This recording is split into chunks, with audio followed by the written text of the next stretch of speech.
जो पर स्त्रीगामी पुरुष है, या चलिए उनको भी छोड़िए, जो निषाद राज है, ये निषाद राज गुरु ही तो पिछले जन्म में ये गुरुद्रोह भील बने थे। तो ये जो भील है, जिनकी कथा भी हमने सुनी, इन्होंने क्या भजन किया, इन्होंने ऐसा क्या कार्य कर दिया जिससे आप प्रसन्न हो गए? तो शंकर जी ने कहा इन्होंने तो ऐसा कोई काम नहीं किया। तो बोले जब इन्होंने ऐसा कोई काम नहीं किया तो महाराज आप फिर भी इन पर प्रसन्न हुए। तो आप प्रसन्न हुए तो उसका कारण ये है कि उसमें इनकी कोई महानता नहीं कि इन्होंने ऐसा कर दिया वैसा कर दिया। जैसे इस भील ने गलती से जल चढ़ा दिया, चढ़ा के दिया, गलती से गिर गया इसके उस नंबुल से, और गलती से बिल्व पत्र इससे गिर गया, तो उसको आपने अर्चन मान लिया। तो हे प्रभु, उसमें कृपा आपकी है। तो जब आपकी कृपा से एक भील पर आप इतनी कृपा कर सकते हैं, तो प्रभु मुझ पर भी कृपा कीजिए। तो शंकर जी ने कहा भैया गोस्वामी जी, आपने सब बातें तो कह दी, लेकिन आपको चाहिए क्या वो तो बताइए। तो गोस्वामी जी ने एक ही प्रार्थना की, देहु काम रिपु राम चरण रति, तुलसीदास प्रभु हरहु भेदमति। मैं और कुछ नहीं चाहता हूँ, मुझे केवल भगवान के चरणों में प्रेम मिल जाए बस।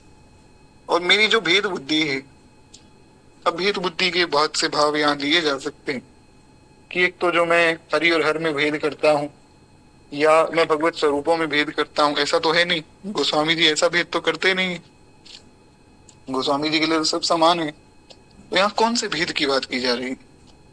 यहाँ गोस्वामी जी ने कहा कि जो मैं संसार में और भगवान में भेद कर रहा हूँ ना, कि ये संसार है और वो भगवान, ऐसा ये भेद मिटा दीजिए, यानी कि सब रूपों में मुझे भगवान दिखे, ऐसी कृपा कीजिए। हालांकि गोस्वामी जी को तो ऐसा ही दिखता है, हमारे लिए उन्होंने कहा।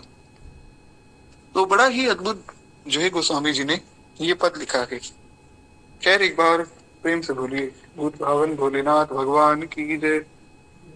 तो इस प्रकार से शंकर जी की उपासना में 12 पद हैं। ये तो एक छोटा सा पद मैंने आपको जो है सुनाया है। कहते हैं कि नहीं, ऐसा नहीं है, गंगा जल आप बिल्कुल लेकर आइए, और मैं तो कहता हूँ उससे रोज स्नान भी कीजिए, बड़ी अच्छी बात है। गंगा जल तो बहुत विशेष रूप से आपको लाना ही चाहिए। हाँ, उसमें ये भी भाव है कि काशी से ऐसा डायरेक्ट नहीं लेके आना चाहिए। वहां आप जाएं अगर, तो वहां आप जो है किसी अच्छे ब्राह्मण कोई आपको मिले तो आप उनसे आज्ञा ले लीजिए, इस प्रकार हम ले जा सकते हैं या नहीं। तो काशी के ब्राह्मण आज्ञा दे देंगे तो फिर अच्छा रहेगा। या विश्वनाथ जी के मंदिर में जाए तो वहां अगर कोई मंदिर के ही कोई पुजारी आपको आज्ञा दे दें तो बहुत विशेष बात है, क्योंकि साक्षात विश्वनाथ जी की नगरी है, वे वहां के राजा हैं।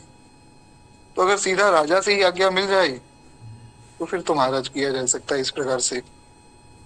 खैर, तो एक और पद हम लोग सुन लेते हैं, बड़ा सुंदर पद है इसमें। हालांकि इस पर हम अनेक बार पहले भी चर्चा कर चुके हैं, पर ये पद बड़ा प्यारा है, जितनी बार चर्चा की जाए उतनी कम है। ब्रह्मा जी एक बार पहुंचे माता पार्वती के पास, और माता पार्वती को कहा कि देखो माँ, सीधी सीधी बात है, मैं आपके पतिदेव से बड़ा परेशान हूँ। इन्होंने जो है नाक में दम कर दिया। तो माता पार्वती ने कहा कि ब्रह्मा जी, ये तो बेचारे अपना चुपचाप बैठे रहते हैं, अपना राम राम करते रहते हैं, इन्होंने क्या कर दिया? बोले आपको पता ही नहीं है, अरे ये बहुत भोले हैं। तो माता ने कहा ये तो अच्छी बात है भोले। बोले अच्छी बात नहीं है, इनके भोलेपन के कारण मेरा सारा काम बिगड़ता जा रहा है। तो मैं तो आज प्रार्थना करने आया हूँ कि आप लोग ऐसा करो कि ब्रह्मा जी की पदवी भी आप संभाल लो, शंकर जी की पदवी भी आप संभाल लो, और मुझे जो है एक भिखारी के रूप में अपने यहाँ रख लो। तो बड़ा ही सुंदर पद है, श्री ब्रह्मा जी का भाव है। तो वो हम एक बार सुने, बाकी जो अन्य पद हैं वो फिर कभी श्री ठाकुर जी कृपा करेंगे तब हम सुनेंगे। कभी ना कभी तो महाराज कृपा होगी, क्योंकि ये मैं बहुत समय से कहता आ रहा हूँ कि भगवान कृपा करें तो हम ये पद भी सुन ले, वो भी सुन ले। विनय पत्रिका की काफी पद शेष हैं। खैर, ठाकुर जी की कृपा से हम सुनेंगे। बड़े सुंदर सुंदर पद हैं। देव बड़े दाता बड़े, शंकर बड़े भोरे, किए दूर दुख सबिन के, जिन जिन कर जोरे। एक और पद है, शिव शिव होई प्रसन्न करुदाया, करुणामय उदार कीर्ति, बलि जाऊं हरहूं निज माया, शिव शिव होई प्रसन्न करुदाया। जाचिए गिरिजापति काशी, जासु भवन अनिमादिक दासी। जाचिए गिरिजापति काशी, औढर दानी द्रवत पुनि थोरे, सकत न देखी दीन कर जोरे। ये बड़ा सुंदर पद है। अब पहले एक बार इस पद की चर्चा कर लें, अगर आप लोग कहें तो। छोटा सा ही पद है, क्या ये पद बड़ा प्यारा है। कहते हैं कि जाचिए गिरिजापति काशी। इसमें श्री गिरिजा जी की, श्री शंकर जी की और काशी की, तीनों की वंदना की गोस्वामी जी ने। कहते हैं कि जासु भवन अनिमादिक दासी, जिनके घर में जो 8 सिद्धियां हैं, 8 सिद्धियां हमारे यहाँ शास्त्रों में बताई गई। अनिमा, गरिमा, महिमा, लघिमा, प्राप्ति, प्राकम्य और ईश्वरत्व और एक वशित्व, ये 8 जो है सिद्धियां हैं। तो कहते हैं जो 8 सिद्धियां हैं जिनके घर में दासी, ये 8 सिद्धियां शंकर जी के घर में झाड़ू लगाती। जो शंकर जी के भक्त हैं उनसे प्रार्थना करते हैं कि हमें मांग लो, पर कोई लेता नहीं। जासु भवन अनिमादिक दासी, क्यों? क्योंकि शंकर जी भगवान के भक्त हैं, उनको सिद्धि आदि की आवश्यकता ही नहीं। ये तो हालांकि स्वयं भगवान है, पर एक वैष्णव के स्वरूप में हम उन्हें देखें तो उनको किसी सिद्धि की कोई आवश्यकता नहीं। इसलिए ये सिद्धियां जो है उनके घर में झाड़ू लगा रही, पर वे इनको स्वीकार नहीं कर रहे। एक भाव ये भी है कि सिद्धियों को भी जो सिद्ध बना दे वो है शंकर जी। तो अन्य अन्य बहुत से भाव गोस्वामी जी की बातों के लिए जा सकते हैं, पर क्या है, अभी हमारे पास समय की कमी है, तो हम थोड़ा आगे बढ़े। कहते हैं औढर दानी द्रवत पुनि थोरे, सकत न देखी दीन कर जोरे। कहते शंकर जी कैसे हैं? ऑर्डर दानी द्रवत पुनि थोड़े, बहुत कम पुण्य से ही बहुत जल्दी प्रसन्न हो जाते हैं। अभी आपने देखा कि गलती से जो है इस भील से, गुरुद्रोह से शंकर जी के ऊपर जल चढ़ गया। गलती से इसने शंकर जी के ऊपर बिल्व पत्र चढ़ा दिया, चढ़ाया नहीं, चढ़ गया, चढ़ भी नहीं गया, गिर गया। गलती से महाराज जैसे ही वो बिल्व पत्र गिरा, वो जल गिरा, तो उस पर इतने प्रसन्न हो गए कि उसको दर्शन देके स्वयं भगवान की भक्ति भी दे दी। उसने मांगी थोड़ी, स्वयं दे दी। तो ऑर्डर दानी द्रवत पुनि थोड़े, बहुत थोड़े पुण्य से द्रवित हो जाते हैं। और सकत न दे कि दीन कर जोरे, किसी दीन को हाथ जोड़कर कोई इनके दरबार में खड़ा है, ज्यादा देर तक देख नहीं सकते। किसी को कष्ट में ज्यादा देर तक नहीं देख सकते। कोई खड़ा है तो महाराज फटाफट उसको वरदान देकर उसको संतुष्ट करते हैं कि भैया ज्यादा देर तक परेशान मत हो। सुख संपत्ति मति सुगति सुहाई, सकल सुलभ शंकर सेवकाई। गए शरण आरती के दीने, मिर्खि निहाल निमिष मह कीने। तुलसीदास जाचक जस गावे, विमल भगति रघुपति की पावे। गोस्वामी जी की एक बड़ी विशेष बात है, गोस्वामी जी हर एक पद में हर एक व्यक्ति से केवल एक ही प्रार्थना कर रहे हैं कि मुझे भगवान के चरणों में प्रेम दो। यही अनन्यता है। सो अनन्य जाके मत जाके अस मति ना टरी हनुमंत। भगवान ने कहा कि अनन्य कौन? अनन्य वो नहीं है जो ये आग्रह कर दे कि जी हम तो अमुक परंपरा के हैं और हम और किसी को नहीं मानते। कई ऐसे भी लोग हैं, वो इतने ही कठोर हो जाते हैं कि दूसरी जगह का प्रसाद भी नहीं लेते। एक बार हमारे गुरुदेव भगवान एक ट्रेन में जो है सफर कर रहे थे, महाराज जी को कहीं पहुंचना था, तो रास्ते में जो है महाराज जी ने, एक व्यक्ति बैठे थे, उनको कुछ प्रसाद दिया कि भैया भगवान का प्रसाद है, पाओ। बोले महाराज जी क्षमा चाहूंगा, हमारे गुरुजी ने मना किया है कि अन्य किसी जगह का प्रसाद नहीं पाना। महाराज जी ने उनको समझाया नहीं ज्यादा, क्योंकि जो प्रसाद की नाम की महिमा नहीं समझते, उसका अपमान करते हैं, उनको नहीं समझाना चाहिए। महाराज जी ने कहा ठीक है भैया आपकी मर्जी।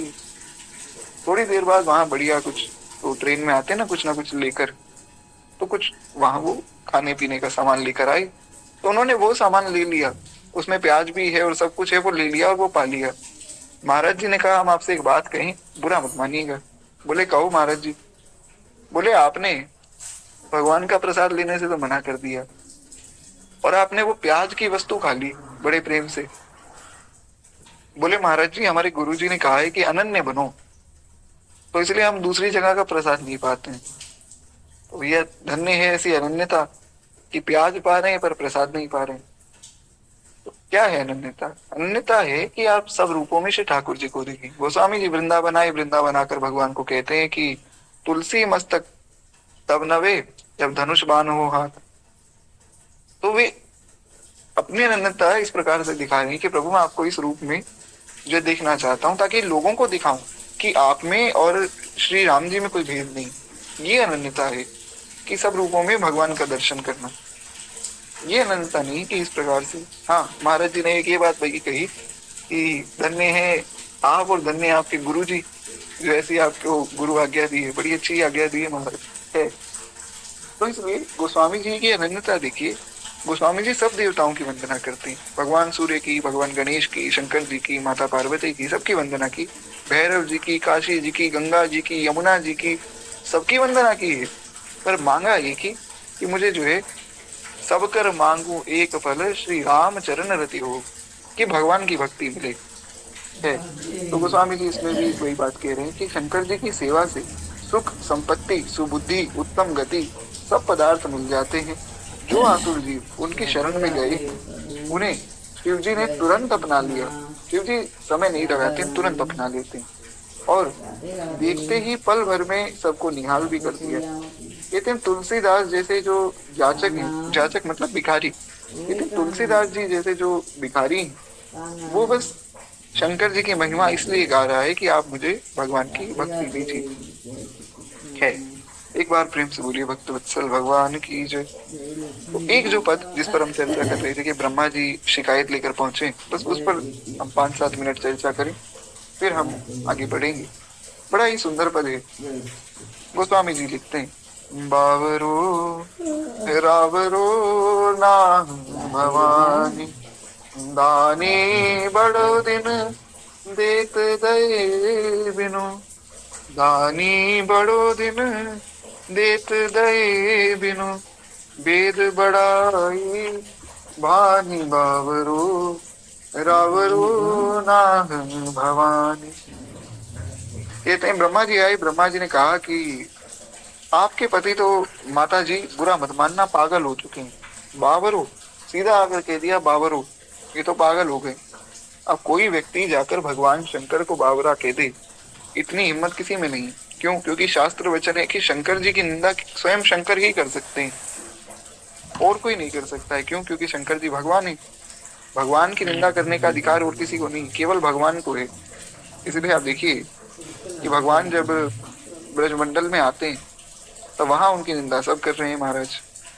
ताही अहीर की चोहरिया छछिया भर छाछ पे नाच न जावे। वे तो महाराज भगवान को जो है एक लाली बनाकर नचा भी रही। क्यों? वहां भी भगवान मानते ही नहीं, उनकी दृष्टि में भगवान को भगवान नहीं समझा जाता है। तो वे कर सकते हैं कि वे ब्रजवासी जो प्रेमी है वे कर सकते हैं, पर और किसी को ऐसी आज्ञा नहीं कि भगवान की निंदा करे। क्योंकि चैतन्य महाप्रभु है। चैतन्य महाप्रभु ने सीधा कह दिया कि तुम तो लंपट हो। भगवान को लंपट कह दें ये तो बड़ी दृश्यता है, पर चैतन्य महाप्रभु प्रेमी है तो वो कह सकते हैं। तो इसलिए ब्रह्मा जी शंकर जी के प्रेमी हैं, उनके आत्मीय हैं, इसलिए ब्रह्मा जी ये बात कह रहे हैं। ऐसा नहीं सोचना है कि ब्रह्मा जी से अपराध हुआ है। ये एक प्रेम का भाव है, ये एक प्रेम का प्रसंग है जिसमें लग रहा है कि ब्रह्मा जी शिकायत कर रहे हैं, पर वास्तव में ब्रह्मा जी प्रशंसा करने आए हैं। गोस्वामी जी कहते हैं कि ब्रह्मा जी आए और बड़े हैरान परेशान होकर, मस्तक पर पसीना आ रहा है, महाराज घबरा कर आए और माता को कहा कि माँ आपके नाथ शिव जी पागल हो चुके हैं। क्यों? ये मैं अपने मन से नहीं कह रहा हूँ, यहाँ लिखा हुआ है वो बात बता रहा हूँ। कहते हैं सदा ही देते रहते हैं। अरे दानी बड़ो, बहुत बड़े दानी, दिन देत दये बिनु। कहते इतने बड़े दानी है, इतने बड़े दानी है कि इनसे रहा नहीं जाता है दान दिए बिना। और बात ये चलो ठीक है आप दान देते हैं तो कोई बात नहीं, पर दान दो तो महाराज अधिकार देखकर तो दो। कोई आया कुछ मांग लिया दे दिया, और ये भी नहीं सोचा ये क्यों मांग रहा है, इस व्यक्ति को देना चाहिए नहीं देना चाहिए, ये इसका अधिकारी है या नहीं, मांगा दे दिया। ये क्या बात हुई? इन्होंने तो वेदों की मर्यादा को नष्ट कर दिया। वेद की मर्यादा है कि जब आप दान देना, तो गीता में भी वर्णन किया 17वां अध्याय, भगवान ने कहा कि अर्जुन, दान 3 प्रकार का है, सात्विक, राजसिक, तामसिक। तो उसमें क्या अधिकार देखा जाता है, किसी को भी कुछ भी नहीं दे देना चाहिए। अब आप किसी जो है शराब पीने वाले व्यक्ति को आप बड़े खुश हो गए, आपने सोचा चलो जी दान कर दें, और आपने धन दे दिया, और वो जाकर उसकी शराब पिएगा, तो उसका सारा पाप आपको लग जाएगा। तो इसलिए दान भी जब दिया जाता है तो उसकी मर्यादा होती है, देख कर दिया जाना चाहिए। तो कहते हैं कि इन्होंने वेद की मर्यादा को नष्ट कर दिया। वेद बड़ाई भानी, वेद की मर्यादा को तोड़कर जो आया, जैसा जो मांगा दे दिया। अरे निज घर की बर बात बिलो कहूं, हो तुम परम सयानी बावरो, रावरो ना भवानी, शिव की दई संपदा देखत, श्री शारदा सिहानी। कहते हैं कि और करीब आए, माता जी के चरणों में बैठ गए, क्योंकि शंकर जी भी साथ ही बैठे हैं ना, शंकर जी सारी बात सुन रहे हैं, मुस्कुरा रहे हैं।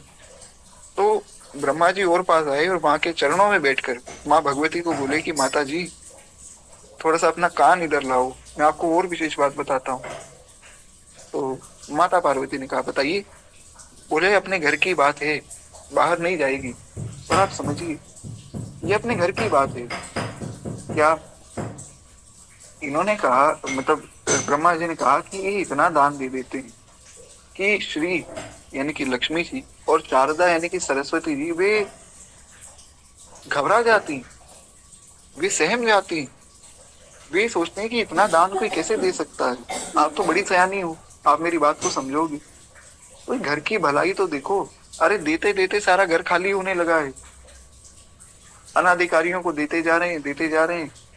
जिसको देते हैं वो सबसे पहले इनके पीछे भागता है। ताड़कासुर को वरदान दिया, ताड़कासुर शंकर जी के खिलाफ भागा। भस्मासुर को वरदान दिया, वो इनके पीछे भागा। ताड़कासुर के पुत्रों को वरदान दिया, वो इनके पीछे भागे। तो जिसको दे रहे हैं वो इनके पीछे भाग रहा है। ये बेचारे समझ नहीं रहे हैं, तो बड़े भोले हैं, ये तो पागल हो चुके हैं। अब जो व्यक्ति जिसकी बुद्धि ही जो है विक्षिप्त हो गई, जो पागल हो गया, उसको तो कुछ समझ है नहीं। आप तो बड़ी सयानी हो, तो आप मेरी बात को समझो।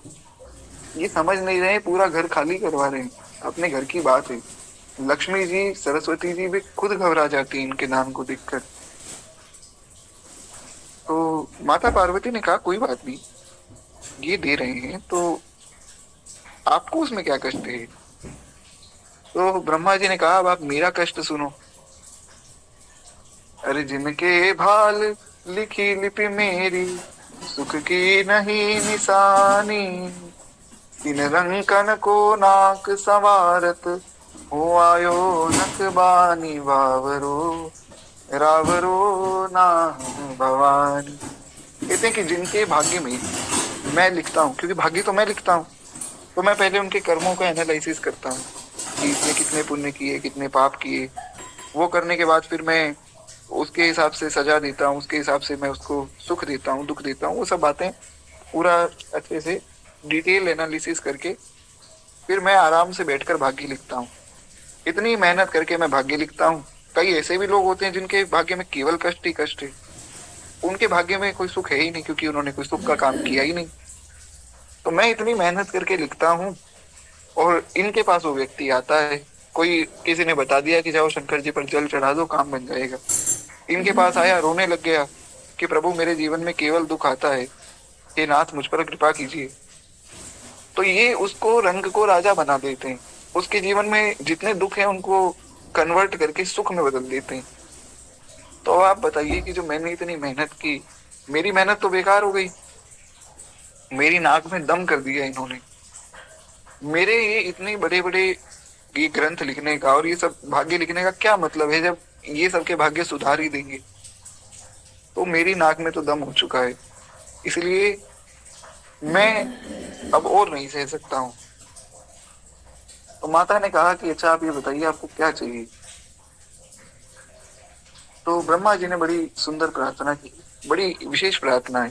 कहते हैं कि दुख दीनता दुखीन के दुख, जाचकता अकुलानी, यह अधिकार सौंपिए और भीख भली मैं जानी बावरो, रावरो नाहं भवानी।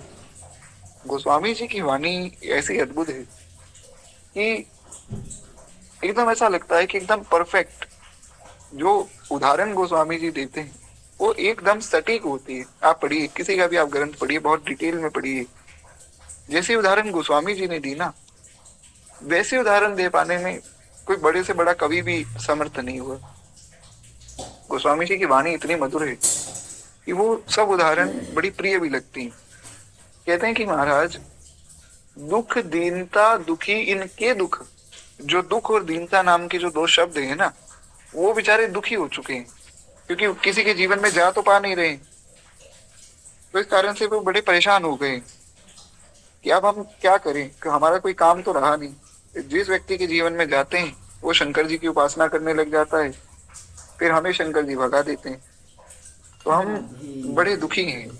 दुख दीनता दुखी इनके दुख, और जाचकता कुलानी। और जो जाचकता है वो तो एकदम सहम गई है। क्यों? कि वो व्याकुल हो गई है। क्योंकि एक बार कोई मांगता है तो उसको इतना दे देते हैं कि दूसरी बार मांगने की आवश्यकता ही नहीं। कोई एक बार मांगने आया, जितना मांगा उतना दो, पर ये उससे इतना अधिक देंगे कि दूसरी बार उसको मांगने की आवश्यकता ही नहीं। तो इसलिए जाचकता अकुलानी, जाचकता तो सहम गई कि मेरा तो शायद कोई काम ही नहीं रहा है यहाँ पर। इसलिए मैं बस ये प्रार्थना करने आया हूँ, ये जो अधिकार है ये भाग्य लिखने का, ये किसी और को आप लोग सौंप दीजिए, क्योंकि मेरा तो काम आपने वैसे ही बंद कर दिया। जो भाग्य मैं लिखता हूँ आपने जब वो बदलना ही है, तो महाराज फिर मैं व्यर्थ में लिखूं क्यों, मैं क्यों मेहनत करूं। तो ऐसा कीजिए कि आप किसी और को जो है ये कार्य सौंप दीजिए, और किसी को ब्रह्मा बना दीजिए। तो माता पार्वती ने पूछा कि फिर आप क्या करेंगे? बोले मैं यहाँ भिखारी बन के आपके ही दरबार में पड़ा रहूंगा, और क्या है, आपसे कुछ मांग लूंगा, कुछ पाने को मिल जाएगा, स्वयं अन्नपूर्णा के हाथ से पाने को मिलेगा, बस मेरा काम तो हो गया, और मुझे कुछ नहीं चाहिए। मैं तो बस इतना ही चाहता हूँ कि मैं यहाँ एक भिखारी बनकर पड़ा रहूं। ये ब्रह्मा जी का भाव कितना सुंदर है। वे वास्तव में प्रशंसा ही करने आए हैं। वे कह रहे हैं कि मैं तो इस दरबार में भिखारी बनना चाहता हूँ। इस दरबार में रंग को राजा बनाया जाता है, और शंकर जी की ऐसी कृपा जो है सब पर है, तो मुझ पर भी होनी चाहिए। इस प्रकार से श्री ब्रह्मा जी ने प्रार्थना की। और कहते हैं, प्रेम प्रशंसा विनय व्यंग जुत, सुनी विधि की हर बानी, तुलसी मुदित महेश मन ही मन, जगत मात मुस्कानी बावरो, रावरो नाम भवानी। बड़ा ही अद्भुत भाव है महाराज। गोस्वामी जी कहते हैं कि प्रेम प्रशंसा विनय व्यंग जुत, ये प्रेम रूपी जो प्रशंसा यहाँ की जा रही है, कैसे की जा रही है? विनय और व्यंग के माध्यम से। यानी कि ब्रह्मा जी अपना प्रेम और शंकर जी की प्रशंसा करने आए, अपना प्रेम व्यक्त करने आए हैं और शंकर जी की प्रशंसा करने आए हैं, पर कैसे? वो इस माध्यम से कि व्यंग लगे, व्यंग के माध्यम से ऐसा लगे कि शिकायत कर रहा हूं, पर वास्तव में प्रशंसा कर रहे हैं। तो ये सुनकर सुनी विधि की बरबानी, तुलसी मुदित महेश मन ही मन, और जगत मात मुस्कानी। शंकर जी मन ही मन मुस्कुरा रहे। वे ऐसा हंस नहीं रहे क्योंकि उनको पता है महाराज सीरियस टॉपिक चल रहा है, हमारी बात चल रही है। तो शंकर जी मन ही मन प्रसन्न हो रहे। मन ही मन प्रसन्न होने का मतलब कि मन से वे प्रसन्न हो गए, और जब मन से भगवान प्रसन्न हो जाते हैं तो फिर वे जीव को अपना लेते हैं। जब अपनों कर जाने गिरधर, जब अपनों कर जाने, बड़ा प्यारा भाव है महाराज।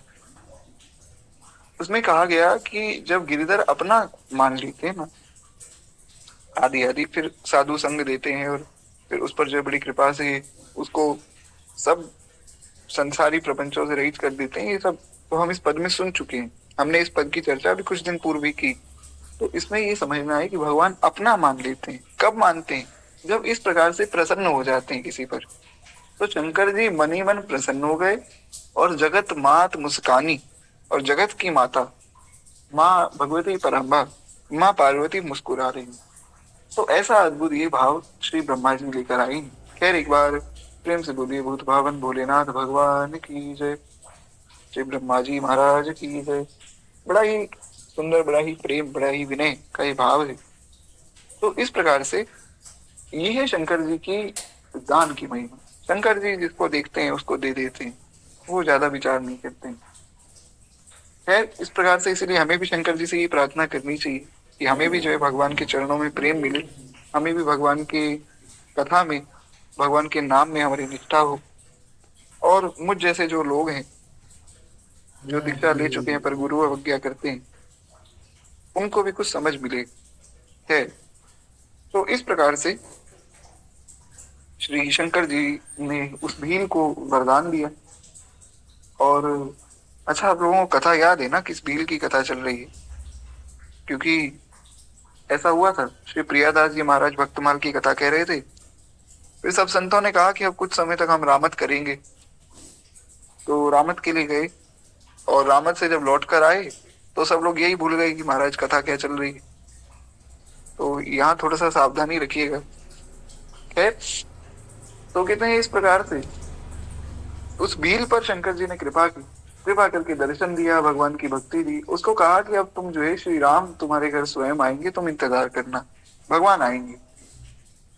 और वो मृग भी शिव जी के दर्शन पाकर दिव्य रूप धारण करके शिवलोक चले गए। जिन मृगों को उसने कह दिया था कि मैंने तुम्हें माफ कर दिया, तुम जाओ, वे मृग भी भगवान के लोक में चले गए, शिवलोक में। शिवलोक भी नित्य लोक है भगवान का। शिवलोक भी जैसे ठाकुर जी का लोक है, वैसे ही शंकर जी का भी शिवलोक है। तो वहां भी सब गए शंकर जी का दर्शन पाकर। और इसीलिए गोस्वामी जी ने आगे फिर निषाद राज जी की कथा हमें कहा भी है कि निषाद राज जी से भगवान स्वयं मिलने आए। कहते हैं वह भील भी कालांतर में श्रृंगवीरपुर का राजा निषाद राज गुहू हुआ, जिसकी श्री राम जी में अविचल प्रीति थी। इसलिए कहा गया, शिव सेवा कर फल सुत सोई, अविरल भगति राम पद होई। बड़ी सुंदर बात कि शिव जी की सेवा करने का फल क्या है? शिव सेवा कर फल सुत सोई, अविरल भगति राम पद हुई। शंकर जी की सेवा करने का फल ये नहीं कि आपको गाड़ी मिल गई, आपको घर मिल गया, आपके कष्ट दूर हो गए। ठीक है, वो जो हुआ सो हुआ, वो तो भगवान की कृपा से हो गया। पर सेवा का फल क्या? कहीं भटक मत जाना, गोस्वामी जी ने ये उपदेश दिया है। अब बात ये है कि रामचरितमानस जी की कभी और विस्तृत चर्चा करने का कभी दूसरी तीसरी बार अवसर मिले तब हम सुनेंगे ये सब भाव। एक भाव जो दास के मन में आया ये चौपाई पढ़ के उस समय, वो ये था कि मैंने सोचा यहाँ गोस्वामी जी ने ये क्यों कहा कि शिव सेवा कर फल सुत सोई, कि शिव जी की सेवा करने का फल ये है, ऐसा क्यों कहा? सीधा कह देते शिव जी की सेवा से ये मिलता है। पर गोस्वामी जी ने ये बात इसलिए कही, एक भाव गुरु कृपा से जो दास ने समझा वो ये कि गोस्वामी जी ने कहा शिव जी की सेवा अगर तुम में से कोई कर रहा है, करनी चाहिए, सब वैष्णवों को करनी चाहिए और नित्य करनी चाहिए, मैं तो कहता हूँ। तो भैया भटक मत जाना।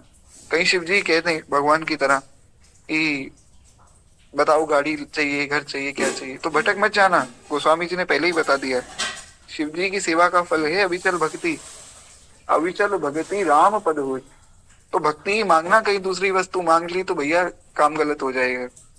तो ये जो है एक भाव है, अनेक भाव है। गोस्वामी जी की वाणी तो बड़ी अद्भुत है जी, प्रयास करेंगे। खैर दास का तो बड़ा ही भाव रहता है कि मानस जी को, मैं तो कहता हूँ कि और कुछ पढ़ने की आवश्यकता ही नहीं, पर ठीक है, कभी श्री ठाकुर जी कृपा करेंगे तो हम श्री मानस जी की भी चर्चा करेंगे। एक बार प्रेम से बोलिए भक्त वत्सल भगवान की जय।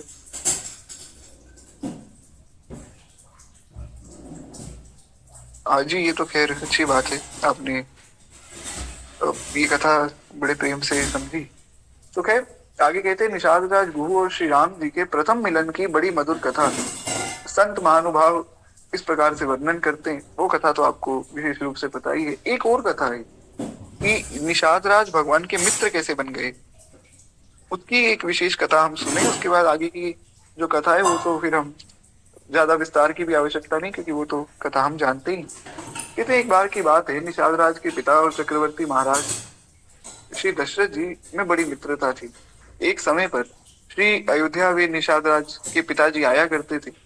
तो उस समय दशरथ जी के यहाँ प्रभु का प्रादुर्भाव हुआ, तो उस समय वे अत्यंत वृद्ध हो चुके थे और लाल को बधाई देकर वे स्वयं वे भगवान को देखने आए थे।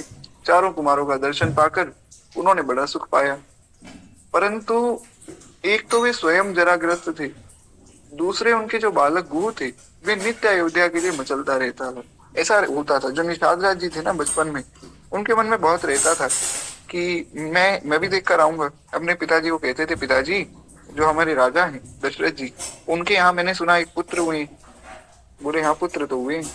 तो बोले मैं भी दर्शन करूंगा। तो उनके पिताजी समझाते हैं कि देखो बेटा, वो राजा हैं, हम लोग उनके दरबार में ऐसा सीधा नहीं जा सकते अंदर। बोले फिर भी मुझे दर्शन तो करना है, किसी प्रकार मुझे आप कराइए। तो नित्य इस प्रकार से मचलते रहते थे महाराज। कहते हैं कि जब से उसने श्री राम जी की शोभा का वर्णन सुना, तब से वो अयोध्या जाकर भ्राताओं के सहित राम जी का दर्शन करने के लिए लालायित हो गया। क्यों? भगवान शंकर का वचन है रामचरितमानस में। रामचरितमानस की बात चली तो याद आया, वो श्री शंकर जी ने ही एक चौपाई कही, बड़ी सुंदर चौपाई। शंकर जी कहते हैं कि उमा राम स्वभाव जिहि जाना, ताहि भजन तजि भावनाना। वे कहते हैं कि उमा, जिसने राम जी के स्वभाव को जान लिया ना, वो भजन को छोड़ के उसके मन में दूसरा भाव आ ही नहीं सकता है, वो दूसरी बात कर ही नहीं सकता है, वो संसार में जा ही नहीं सकता है। लोग कहते हैं मन नहीं लगता भगवान में, शंकर जी कह रहे हैं कि तुम्हारा मन लग ही नहीं सकता संसार में अगर तुमने भगवान के स्वभाव को समझ लिया। हमने अभी समझा कहाँ है वो भगवान जो केवट पर, कोल भील पर, निषाद राज पर, शबरी माता पर कृपा करने के लिए अपना राज्य छोड़कर नंगे पांव में छाले पड़ गए भगवान के, फिर भी भगवान चलते जा रहे हैं वन में। जो भगवान द्रौपदी जी रजस्वलावस्था में है, जो भगवान उनके वस्त्र बन गए उस अवस्था में, उन भगवान के स्वभाव को हमने अभी कहाँ समझा है। तो इस प्रकार से निषाद राज ने भगवान का वर्णन सुना, तो उनके मन में भी भाव आया कि मैं भी भगवान का दर्शन करूंगा, ताकि भजन तजी भाव ना आना। तो इसलिए इनके मन में ऐसा भाव रहता था और बड़े ही उत्कंठित ये रहने लगे। कहते हैं आज कल करते करते 5 वर्ष बीत गए। उनके पिताजी कहते रहते थे कल चलेंगे, आज चलेंगे, कल चलेंगे, इस प्रकार करते करते 5 साल बीत गए और गुरु अब कुछ बड़ा भी हो गया था। उधर राजकुमार भी जो है वे थोड़े बड़े हो गए थे। अभी तो राजा के पुत्र हैं स्वयं चारों लाल जी, श्री राम, भरत, लक्ष्मण और शत्रुघ्न, अभी तो राजा के पुत्र हैं। तो वे क्या है कि अब सब लोग तो रोज रोज राजमहल में आए, बात ठीक नहीं है। तो क्या होता था कि भगवान की एक यात्रा निकाली जाती थी, जिसमें एक समय निश्चित कर लिया जाता था कि इस दिन जो है यात्रा निकलेगी, तो चारों लाल जी, दशरथ जी सब बैठेंगे और सब लोग जो है उनका दर्शन वहीं कर सकते हैं। तो ऐसा बढ़िया एक सुविधा कर दी सबके लिए। तो कहते हैं निषाद राज भी बड़े हो गए थे और चारों लाल जी भी अब अवध की गलियों में विविध विनोद करते हुए विहरण करने लगे। तो भगवान तो घूमते फिरते रहते थे, गलियों में खेलते थे। हाँ, ये है कि इस रूप में भगवान आए तो राजपुत्र के रूप में थे, तो ऐसा नहीं कि गलियों में भाग रहे, पर जिस प्रकार से उनकी जो थी मर्यादा, क्योंकि भगवान के खेल भी थोड़े निराले थे। भगवान जैसे पोलो, एक पोलो खेल होता है, भगवान ने वो शुरू किया था। लोगों को लगता है कि विदेश का खेल है, महाराज श्री ठाकुर जी खेला करते थे घोड़े पर बैठकर। हॉकी जो होता है ना, हॉकी स्टिक, उससे खेला जाता है। तो अन्य अन्य बहुत से खेल भगवान खेलते थे, पर वो बड़े शाही खेल थे, उसमें हर व्यक्ति नहीं जुड़ सकता था। तो इसलिए भगवान की जो यात्रा होती थी, इसमें हर व्यक्ति देखता था भगवान को। तो ये बड़ी कृपा की बात है, क्योंकि जब कृष्ण रूप में आए तब तो एकदम ही खुला हो गया सारा काम। तब तो नंगे पांव भगवान सबके साथ भाग रहे हैं, दौड़ रहे हैं। राम रूप में थोड़ा सा ये मर्यादा, राज्य की मर्यादा रही कुछ समय तक।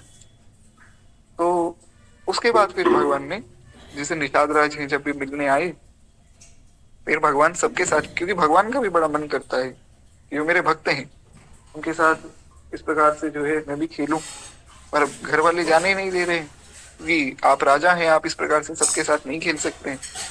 तो इसलिए भगवान ने ये लीला रची। अब वो लीला क्या थी वो ध्यान से सुनिएगा, बड़ी सुंदर लीला है। तो हुआ क्या कि निषाद राज ने सोचा कि अब तो भगवान जो है यहाँ आएंगे, यात्रा निकलेगी, तो मैं भी दर्शन करूंगा। तो उनके पिताजी ने अयोध्या जाने की आज्ञा दे दी। गुहू के हर्ष का कोई पारावार नहीं रहा। गुहू जी तो आज बड़े प्रसन्न हो गए कि आज तो मैं अपने मित्र से मिलकर आऊंगा, और साथ में ही जो वे भेंट के लिए कुछ कंदमूल ले गए। अब उनके यहाँ जो मिलेगा वो तो वही लेकर जाएंगे, तो उनके यहाँ कंदमूल जो फल थे वन के वो ले गए बढ़िया बढ़िया, और कंदमूल फल लेकर गए चारों राजकुमारों के लिए 4 जोड़ी रुरु नामक मृग के चर्म से बनी हुई सुंदर पहनिया बगल में दबाए हुए अयोध्या जी चले। 4 जो है पाँव में पहनने के लिए जो है पहनिया और कंदमूल फल लेकर चले बड़े प्रेम से। कहते हैं कि महाराज हृदय में अनेक मधुर भावनाएं करते हुए आप चलते जा रहे हैं। पिताजी के द्वारा सुने हुए राजकुमारों के सौंदर्य और माधुर्य का अनुचिंतन करते हुए जो है गुहू जी जा रहे हैं। यही है जाने की विधि। भगवान के पास कैसे जाएं? किसी भी मंदिर में जा रहे हैं तो हम ये सोचकर जाएं कि आज श्री ठाकुर जी से मिलेंगे। विश्वास मानिए आपको ठाकुर जी उस मंदिर में बैठे मिल जाएंगे। आप भाव करके तो जाइए। हम बिना भाव के बस चले गए महाराज भगवान के सामने और देख लिया, वो थोड़ी दर्शन। दर्शन तो वो है जो आपको मंदिर से पहले ही हो जाए। सोचिए आप कहीं मंदिर में गए, जगन्नाथ जी के यहाँ गए, और मंदिर जाने से पहले ही जगन्नाथ जी ने हाथ पकड़ लिया कि चलो मैं तुम्हें दर्शन करा लाता हूँ।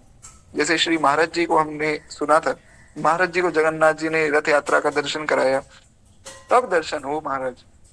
तो निषाद राज मन में भाव करते जा रहे हैं कि राम जी से इस प्रकार मिलूंगा, ये सब बात करूंगा, उनको मैं बताऊंगा कि 5 साल से मैं आना चाहता हूँ, तो किसी ने आने नहीं दिया। तो आप भैया राजकुमार हो इसलिए बड़ी मर्यादा है, तो उनको कहूंगा कि ये मर्यादा थोड़ा सा हमारे लिए भी कुछ करो इंतजाम, वो मानेंगे मेरी बात को। ऐसा सुंदर सुंदर भाव करके जा रहे हैं निषाद राज। कहते हैं मन में विचार आया कि प्रथम सरयू जी में स्नान कर लेता हूँ, फिर दरबार में जाऊंगा, क्योंकि दरबार में सब बड़े बड़े लोग हैं, अच्छे से नहा धोकर स्नान करके जाना चाहिए। और सरयू जी में स्नान कर लूंगा तो भक्ति भी मिल जाएगी। क्यों? क्योंकि सरयू जी साक्षात राम है।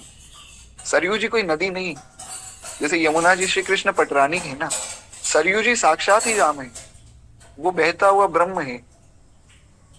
तो इसलिए सरयू जी में जिसने एक बार सरयू जी का दर्शन भी कर लिया तो वो नरक में नहीं जाता। ऐसी महिमा अयोध्या महात्मा आदि ग्रंथों में दी गई। एक बार स्मरण कर लिया सरयू जी का, उसको भी भजन मिल जाता है। खैर एक बार प्रेम से बोली श्री सरयू महारानी की। तो कहते इस प्रकार आपने सोचा कि मैं एक बार स्नान कर लूं। बड़ी विशेष बात, भगवान का दर्शन करने जाएं तो कैसे जाएं? भक्ति की गंगा में, भक्ति की सरयू में, भक्ति की यमुना में डुबकी लगाकर जाएं, तब भगवान मिलेंगे। तो सरयू जी में महाराज स्नान किया है और फिर चले हैं। कहते हैं सरयू तट पर उपहार की पोटली रख के स्नान करने लगा। तब तक क्या दिखता है कि 4 बालक उपहार की पोटली खोल रहे हैं। 4 बालक वहां पर आए और उपहार की पोटली खोल रहे हैं। तो बड़े ही सुंदर वो बालक थे, देखते ही मन मोह गया। अतः ऊपर से तो उन्हें मना करते हैं कि भैया ये तुम मेरी पोटली क्यों खोल रहे हो, मैं तो राजमहल में ले जाने के लिए लाया हूँ। पर मन में आया कि ये बालक बड़े सुंदर हैं, मैं तो एक और पोटली ले आऊंगा, ये खा लें, फल तो बड़ा अच्छा है, दिखने में बड़े सुंदर है। क्योंकि वास्तव में भगवान का स्वरूप इतना सुंदर है कि कोई महाराज रह नहीं सकता है। श्री ठाकुर जी माखन चुराते हैं, सब गोपियां आती हैं, गोपियां आकर शिकायत करती हैं, फिर भगवान जाकर कहते हैं उनके सामने, वही कहते हैं मैया तुम मेरी आंखों में देखो, तुम्हें लगता है मैं चोरी करूंगा। गोपियों को कहते हैं कि तुम्हें कुछ दया नहीं आई, तुम झूठ बोलने मेरे घर आ गई। महाराज वो गोपियां रोने लग जाती हैं और माँ यशोदा अंक में भर के ठाकुर जी को भगा देती है गोपियों को कि भागो यहाँ से, तुम झूठ बोलती हो। हाथ में मक्खन लगा हुआ है, मुख पे मक्खन लगा हुआ है, भगवान दौड़ कर आए हैं। गोपियां कह रही हैं कि देख तो लो। मैया कहती कि मुझे कुछ नहीं पता, तुम यहाँ से भाग जाओ। तो भगवान का स्वरूप इतना सुंदर है कि अंदर से उनके मन में आया कि कोई बात नहीं, खा लो, और बाहर से रोका। फिर मन में आया कि कहीं ये वही तो नहीं जिनसे मिलने जा रहा हूँ। रोने लग गए, बोले ले लो ले लो, पहन लो, ये जूती पहन लो, फल खा लो, जल्दी खा लो, मैं तो आपके लिए ही लाया हूँ। और हुआ भी ऐसा ही। गुरु ने मना किया, बाहर से मना किया, मन में ऐसा सोच रहे हैं कि पहन लो पहन लो। और बालकों ने पोटली खोल दी, पहनियां पहन ली और केले के फल देकर खाते हुए सरयू जी के तट पर विहरण करने लगे। वो नाराज भी हो रहा था, प्रसन्न भी हो रहा था। स्नान करके बाहर निकला। अच्छा, नाराज क्यों हो रहे थे? नाराज इसलिए हो रहे थे कि तुमने फल ले लिया, मुझसे मेरी जूती ले ली, भैया मुझे बुलाओ तो सही, मुझसे बात तो करो। ये कोई अच्छी बात थोड़ी। आप दशरथ जी के पुत्र हैं, आप राजाधिराज, ठीक है, आप अपनी जगह होंगे राजा महाराज, तो हमसे तो बात कीजिए, हम तो आपके भक्त हैं, हम तो आपके प्रियजन हैं। तो नाराज भी हो गए। तो कहते स्नान करके बाहर निकला, वस्त्र बदलकर बालकों के समीप पहुंचा, तो कुछ रीझ से कुछ खींच से पूछा, कुछ रीझ से और कुछ खींच से, बड़ी सुंदर बात। कुछ प्रसन्नता से पूछा, प्रसन्नता इस बात की कहीं ये वही तो नहीं जिनसे मिलने आया हूँ, और खींच इस बात की कि अगर ये वही है जिनसे मैं मिलने आया हूँ तो इन्होंने मुझे बुलाया क्यों नहीं। अधिकार है, एक भक्त का अधिकार है महाराज। भक्त कहता है भगवान को कि प्रभु मैं आपका भजन कर रहा हूँ, इसमें कोई अभिमान की बात नहीं। ये स्थिति तब आती है जब व्यक्ति अभिमान से रहित हो जाता है। वो सोचता है कि हमने तुम्हारे लिए सारा जीवन इस मार्ग को दे दिया और तुम हमें बुला भी नहीं रहे हो, तो ये कहाँ की तुम्हारी महानता है? फिर खुद को दीन बंधु क्यों कहते हो? क्या वह स्वभाव पहला सरकार अब नहीं है, दीनों के वास्ते क्या दरबार अब नहीं है। श्री बिंदु जी महाराज ने कहा कि प्रभु आपने मुख फेर लिया, तो क्या आप दिखाना चाहते हैं? क्या आप ये दीनों के लिए दरबार नहीं रहा आपका? नहीं है तो सीधा बोलिए, मैं ये नहीं कह रहा हूं कि आप मेरी बात मानिए। बिंदु जी के भाव बड़े सुंदर हैं। तो बिंदु जी ने अपना पक्ष ऊपर रख दिया, कहते ना अपनी लात ऊपर रखना। तो बिंदु जी ने अपना पक्ष ऊपर रख दिया। बिंदु जी ने कहा कि भगवान सीधा सीधा बताओ कि आप क्या हम लोगों को स्वीकार नहीं करेंगे? भगवान ने कहा कि भैया तुम बहुत पाप करते हो। बोले तो आपका नाम फिर पतित पावन क्यों है? भगवान ने कहा तुम बहुत दीनहीन हो, तो बोले फिर अपना नाम दीन बंधु बदल लो महाराज। फिर आपका नाम दीन बंधु है क्यों? नाम काटो। तो बिंदु जी भगवान से बहस कर रहे हैं हर एक पद में, पर बिंदु जी के जो भाव हैं बड़े सुंदर भाव हैं। ऐसा भाव किसी में आ जाए तो विश्वास मानिए भगवान नित्य उसके साथ खेलते हैं। बिंदु जी की जो वाणी है बड़ी अद्भुत है। खैर हम श्री ठाकुर जी कृपा करेंगे तो उनके भी कुछ पदों पर चर्चा कभी होगी। बहुत सी चर्चाएं करनी है। अब एक ही बात हम तो कह देते हैं ठाकुर जी कृपा करेंगे, कभी ना कभी तो होगी। खैर तो खैर एक बार प्रेम से बोलिए भक्त वत्सल भगवान की जय। तो आपने कुछ रीझ से पूछा, कुछ खींच से पूछा कि भैया तुम कौन हो, किसके बालक हो? आप लोगों को मालूम नहीं है कि ये उपहार जो है चक्रवर्ती महाराज के राजकुमारों के लिए मैं लेकर आया था। बालक बड़े मधुर स्वर से मुस्कुराते हुए बोले कि ओहो, तब तो तुम हमारे लिए लाए थे, भैया परेशान क्यों होते हो? अरे हम ही तो हैं चक्रवर्ती महाराज के बालक, तो अच्छा हुआ हमने पा लिया। बोले तो क्या महाराज दशरथ जी के कुमार आप ही हैं? बालकों के उत्तर देने से पूर्व गुहू का हृदय बोल पड़ा कि गुहू सचमुच महाराज दशरथ के राजकुमार यही हैं, तुम्हारे परम आराध्य प्रिय सखा यही है, तुम्हारा जीवन धन प्राण धन यही है। ये बात पूछने से पहले ये निषाद राज जी का हृदय बोल पड़ा। जब हृदय बोला कि क्योंकि जब भगवान का गुरुदेव का दर्शन होता है ना, समझ जाता है व्यक्ति कि हाँ आगे नहीं जाना है।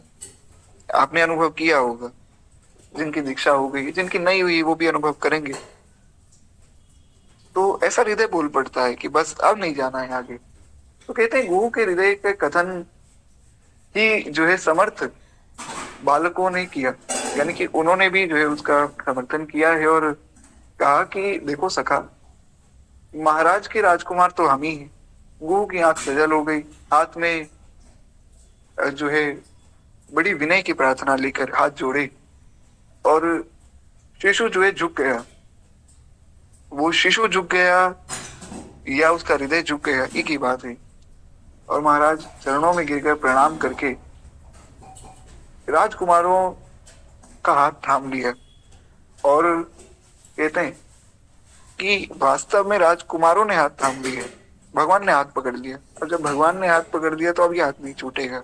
निषाद राज अगर हाथ पकड़ते तो स्वभावना थी कि कहीं गिर ना जाए, कहीं छूट ना जाए, लेकिन जब भगवान ने पकड़ लिया तब नहीं छूटेगा। इसलिए कहा गया कि पकड़ लो बाह रघुराई, नहीं तो छूट जाएंगे। तुम्हारा कुछ ना बिगड़ेगा, हमारी हमारा कुछ ना बिगड़ेगा, तुम्हारी लाज जाएगी। बड़ी विशेष बात, हमारा कुछ नहीं जाएगा प्रभु, जाएगी तो आपकी लाज जाएगी। क्यों? क्योंकि लोग यही कहेंगे कि देखो बड़ा भक्त बनता था भगवान का, क्या हुआ? कल्याण ही नहीं हुआ। तो हमारा कुछ नहीं बिगड़ेगा, पर आपका जो ये मार्ग है उसकी लाज चली जाएगी। तो यही एक बड़ा प्यारा भाव है। इसलिए कहा गया कि सिर पर सीताराम, फिकर फिर क्या करना, अगर प्रभु मनमानी करेंगे, नहीं शरणागत पीर हरेंगे, तो होगा विरद बदनाम, फिकर फिर क्या करना, जब सिर पर सीताराम, फिकर फिर क्या करना, तेरे बिगड़े बनेंगे काम, फिकर फिर क्या करना। बड़ा सुंदर भाव है, श्री राजेश्वरानंद जी महाराज का ये भाव है। वे कहते हैं कि अगर प्रभु मनमानी करेंगे और नहीं शरणागत पीड़ हरेंगे, जब तुम पर अगर कृपा नहीं हुई तो भी तुम मत घबराओ। क्यों? क्योंकि उनका विरध बदनाम होगा, उनका ये मार्ग बदनाम हो जाएगा, कोई इस मार्ग पे चलेगा ही नहीं। तो इस कारण से तुम्हें किसी भी अवस्था में घबराना नहीं, तुम निश्चिंत हो जाओ कि सिर पर सीताराम, अब फिक्र नहीं करनी है। ऐसा भाव जो है करना चाहिए। तो निषाद राज गुरु ने अपना हाथ दे दिया और भगवान ने हाथ पकड़ लिया। जब भगवान ने पकड़ लिया तो अब काम बन गए। कहते हैं महाराज, निषाद राज गुरु का हाथ श्री ठाकुर जी ने पकड़ा है और राम लक्ष्मण जी ने दाहिना हाथ पकड़ लिया, भरत शत्रुघ्न जी ने बायां हाथ पकड़ लिया। तो भगवान ने भी हाथ पकड़ लिया और भगवान के भक्तों ने भी हाथ पकड़ लिया। तो जब गुरु और भगवान दोनों हाथ पकड़ लेते हैं तब जीव का कल्याण निश्चित है। उसके बाद जीव को कुछ भी नहीं करना है, कोई चिंता नहीं करनी है, यही समझना है कि काम हो गया। हम इस बात का विश्वास नहीं कर पा रहे हैं। जब गुरुदेव मिल गए, जब श्री ठाकुर जी मिल गए, तो भैया तुम क्यों घबरा रहे हो? अब तो भगवान को कल्याण करना पड़ेगा। तो ये भाव, इसलिए कहा गया कि अगर प्रभु मनमानी करेंगे, नहीं शरणागत पीर रहेंगे, तो तुम क्यों चिंता कर रहे हो? होगा बिरद बदनाम, फिकर फिर क्या करना, जब सिर पर सीताराम, फिकर फिर क्या करना। बड़ा ही सुंदर ये भाव है। तो इस प्रकार से एक और भाव है बिंदु जी महाराज का, उसमें वे भगवान से चर्चा करते हैं। कहा प्रभु से बिगड़ता क्या, मेरी बिगड़ी बनाने में, मजा क्या आ रहा तुमको, मुझे दर दर घुमाने में। इस प्रकार से बिंदु जी ने एक और भाव कहा है। तो उसमें भी यही बात श्री बिंदु जी महाराज वर्णन करते हैं। तो कहते हैं कि गुरु गदगद है और गुरु जो है गदगद होकर कृपा का विचार कर रहे हैं। श्री चक्रवर्ती जी चकित रह गए। सख्य व प्रेम को देखकर चक्रवर्ती जी ने सोचा कि ये कौन बालक है जिसको चारों राजकुमारों ने पकड़ा हुआ है। तो राजकुमारों ने पिताजी को प्रणाम किया। तो पिताजी वहां आए और क्योंकि भगवान ने हाथ पकड़ा, लक्ष्मण जी ने हाथ पकड़ा और दूसरी ओर जो बायां हाथ है वो श्री भरत शत्रुघ्न ने पकड़ा और पकड़कर उनको राजमहल की तरफ ले गए। और वहां से पिताजी आ रहे थे। तो पिताजी ने देखा, वो हैरान हो गए। तो चारों राजकुमारों ने प्रणाम किया और प्रणाम करके फिर चक्रवर्ती जी को सारी बात बताई। गुरु ने भी प्रणाम किया है और पुलकित तन से बड़े ही भाव से हाथ जोड़कर अभिवादन किया। अच्छा, क्यों अभिवादन किया? इसमें भी एक भाव है। क्या है, भाव तो बहुत से हैं पर समय की थोड़ी सी कमी है। इसमें एक बात उसमें निवेदन करूं, कहते हैं कि उन्होंने हाथ जोड़कर रोते हुए दशरथ जी को प्रणाम इसलिए किया कि भैया धन्य है दशरथ जी आप, और जिनके यहाँ स्वयं भगवान आ गए, वो खेल रहे हैं चार लाल जी के रूप में, और अनंत अनंत कोटि ब्रह्मांड के स्वामी जिनको ब्रह्मा शंकर जी प्रणाम करते हैं, वो भगवान आपको प्रणाम कर रहे हैं। तो धन्य तो आप हैं वास्तव में। तो इस प्रकार से ये भाव करके उन्होंने प्रणाम किया। कहते श्री रामलला ने अपने नए सखा का परिचय दिया, दशरथ जी को सारी बात बताई कि पिताजी ये मेरे जो है सखा है और हमारे साथ ये अब खेलेंगे। दशरथ जी की प्रेम की स्थिति देखिए। दशरथ जी ने कहा ये राम का सखा है तो हृदय से लगा लिया। लोग कहते हैं कि अरे बड़ा भेदभाव किया जाता था, बहुत अपमान किया जाता था, हमारा तो जी शोषण हुआ, ब्राह्मणों ने हमें हमें त्याग दिया, हमें जल नहीं लेने दिया। अरे भैया, दशरथ जी जो चक्रवर्ती सम्राट है, वो एक निषाद राज को, एक निषाद के बालक को हृदय से लगा रहे हैं। कहाँ भेद है? भेद हमारी बुद्धि में है।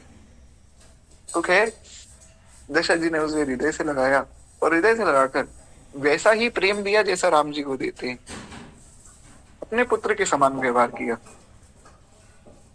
कहते हैं कि श्री दशरथ जी ने देखा कि राम बड़े प्रसन्न है इस सखा से।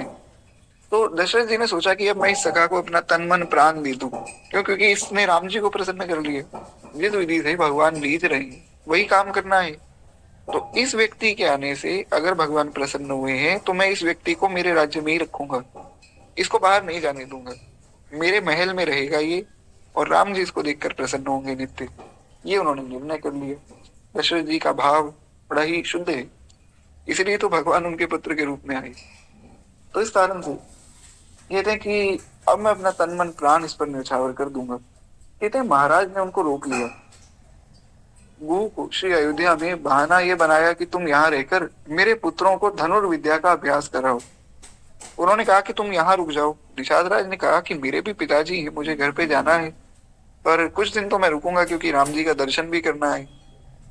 तो दशरथ जी ने कहा कि देखो, तुम तो निषाद बालक हो, तुम तो बचपन से वन में रहते हो, तो तुम्हें तो धनुर्विद्या सब ज्ञान है ही उसका, तुम्हें तो धनुष आदि चलाना आता है।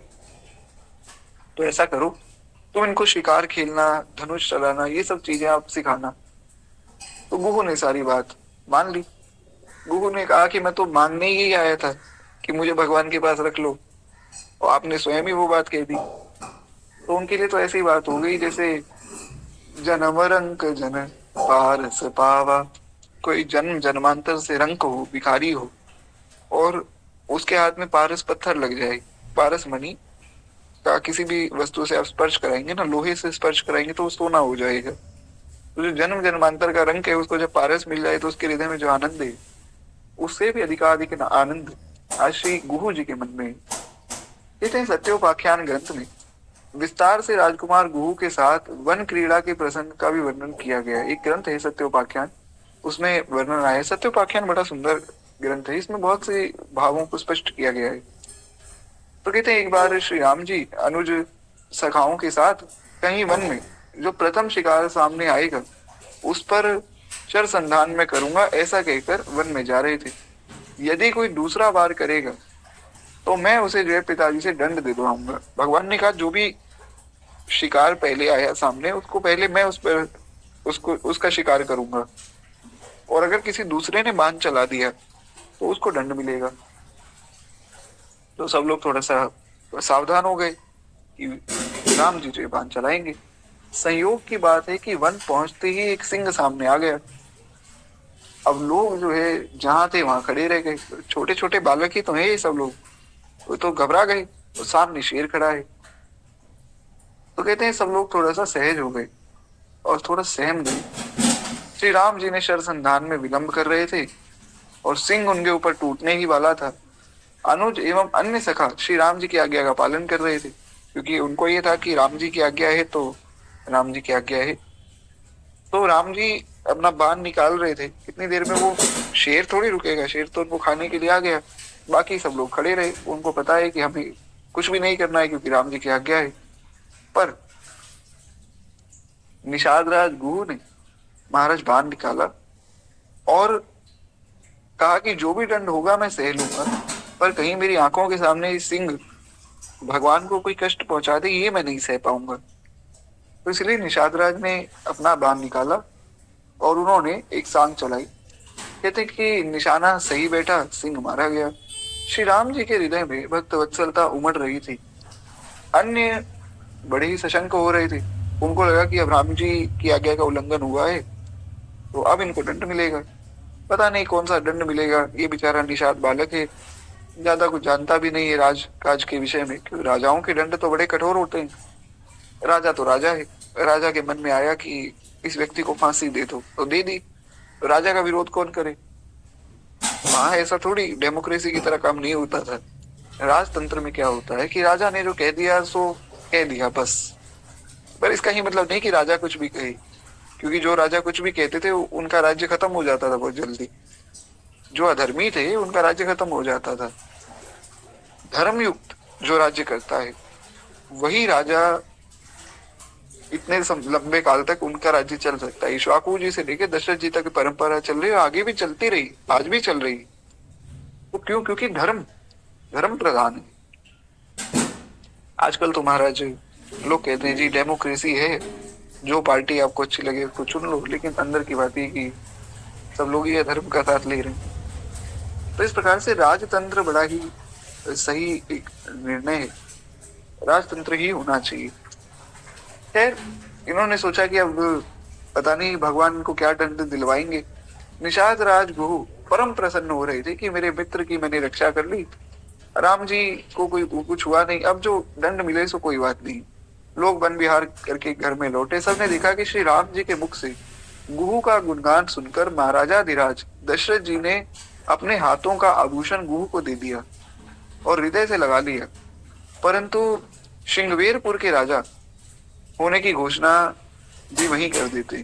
तुरंत उन्होंने घोषणा भी कर दी, अपने हाथ का जो आभूषण था सोने का वो भी दे दिया और घोषणा कर दी कि आज से मैं तुम्हें श्रृंगवेरपुर जहां तुम रहते हो वहां का मैं तुम्हें राजा बनाता हूँ। भगवान श्री राम जब वन जाते समय श्रृंगवेरपुर आए तो उस समय निषाद राज गुहू की वहां बड़ी प्रशंसा हुई। वहां के राजा भी निषाद राज गुहू ही थे। ये कथा तो रामचरितमानस में आपने सुनी।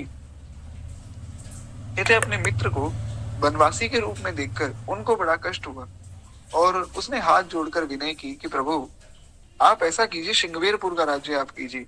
आपको अयोध्या के राज्य से निकाला गया है तो कोई बात नहीं, ये आपका ही नगर है, आप यहाँ राजा बन के रहिए और मैं आपका सेवक बन जाऊंगा। यानी कि श्रृंगवेरपुर का राजा होने के बाद भी उनके हृदय में अभिमान नहीं आया, क्योंकि वे भगवान के मित्र हैं, उनके हृदय में अभिमान कैसे आएगा। इसलिए उन्होंने कहा कि आप जो है यहाँ का राज्य ले लीजिए और मैं आपका सेवक बन के यहाँ आपकी सेवा करूंगा। इस प्रकार निषाद राज गुहू की प्रार्थना सुनकर भगवान समझ गए कि ये मेरा सच्चा मित्र है और मेरा सच्चा भक्त है, क्योंकि अगर ये इसमें मद आ जाता तो ये मेरी भक्ति नहीं कर पाता। लेकिन इसमें अभिमान नहीं आया है।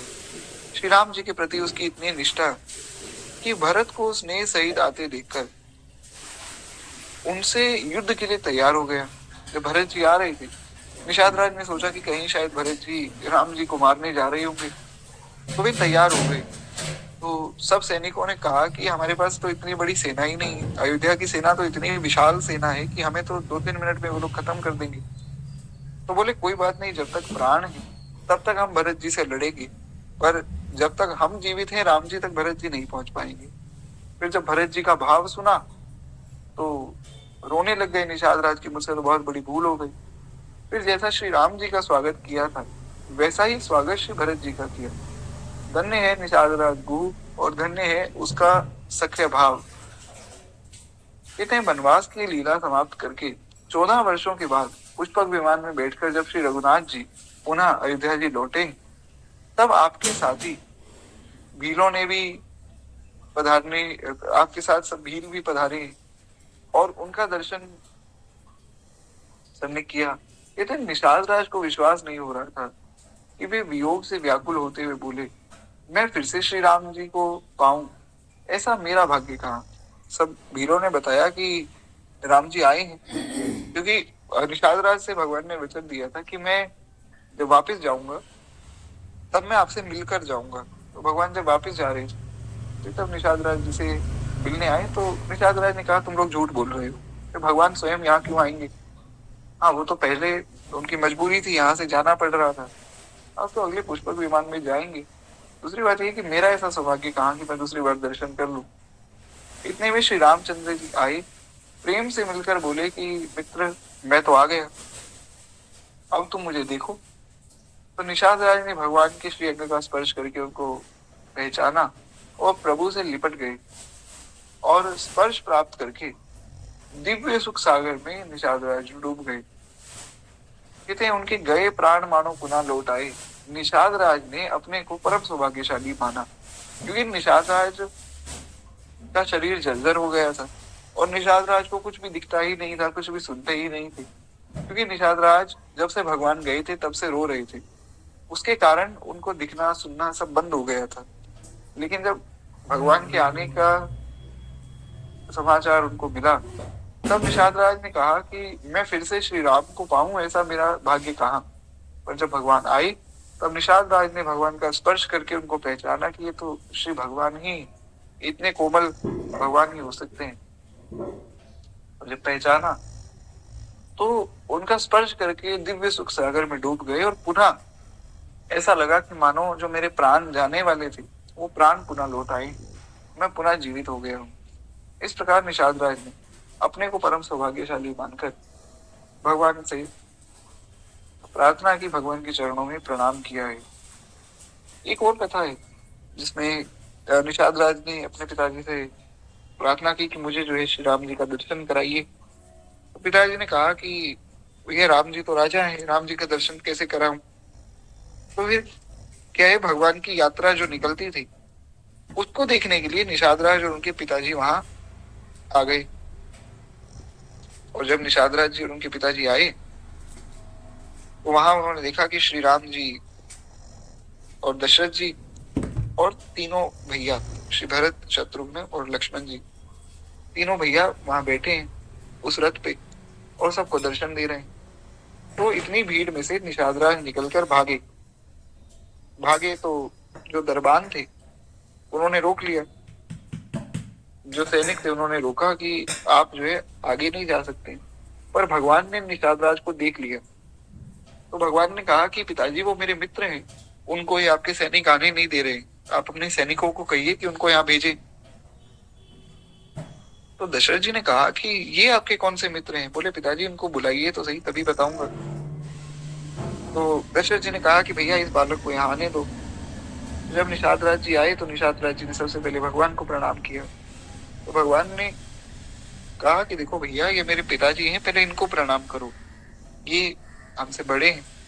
तो दशरथ जी को प्रणाम किया। दशरथ जी को बताया कि पिताजी ये मेरे सखा हैं और ये आपसे पहले कभी मिले नहीं है, इसलिए शायद आप इनको पहचान नहीं पा रहे, और ये मेरे सखा हैं, श्रृंगवेरपुर में रहते हैं। तो दशरथ जी ने देखा कि भगवान ने जब इनको देखा तो भगवान का मुख प्रसन्नता से खिल उठा। तो दशरथ जी ने कहा कि ठीक है, इस बालक को मैं श्रृंगवेरपुर का राजा बनाता हूँ और श्रृंगवेरपुर का पूरा राज्य देता हूँ। निषाद राज मन में ये सोच रहे थे कि मैं तो भगवान से पहली बार मिला हूँ, तो भगवान ने मुझे अपना सखा क्यों बता दिया। भगवान ने इतनी कृपा कर दी कि पहली बार मैं तो दर्शन करने आया था, वो हाथ में जूती लेकर आया था कि जूती दे दूंगा भगवान को।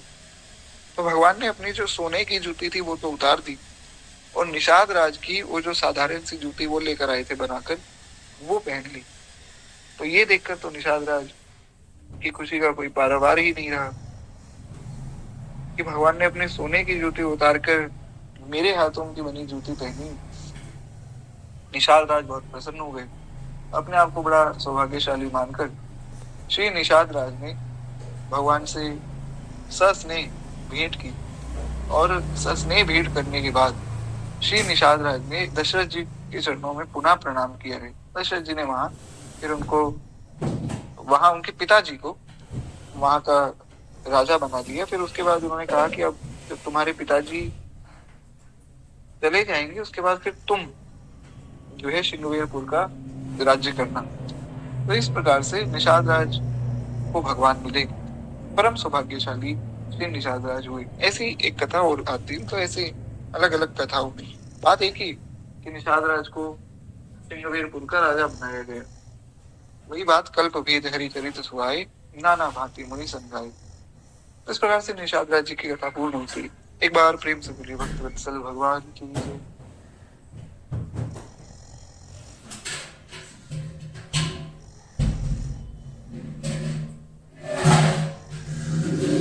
तो अब हम लोग जो है श्री दादा गुरुदेव भगवान की कथा में आगे बढ़े। कल श्री दादा गुरुदेव भगवान के महा अवतरण की लीला हमने सुनी थी। जिसने वो लीला नहीं सुनी है, मेरी बड़ी विशेष प्रार्थना है कल की कथा रिकॉर्डेड पढ़ी उसको अवश्य सुनिए, वो सुननी ही है सबको।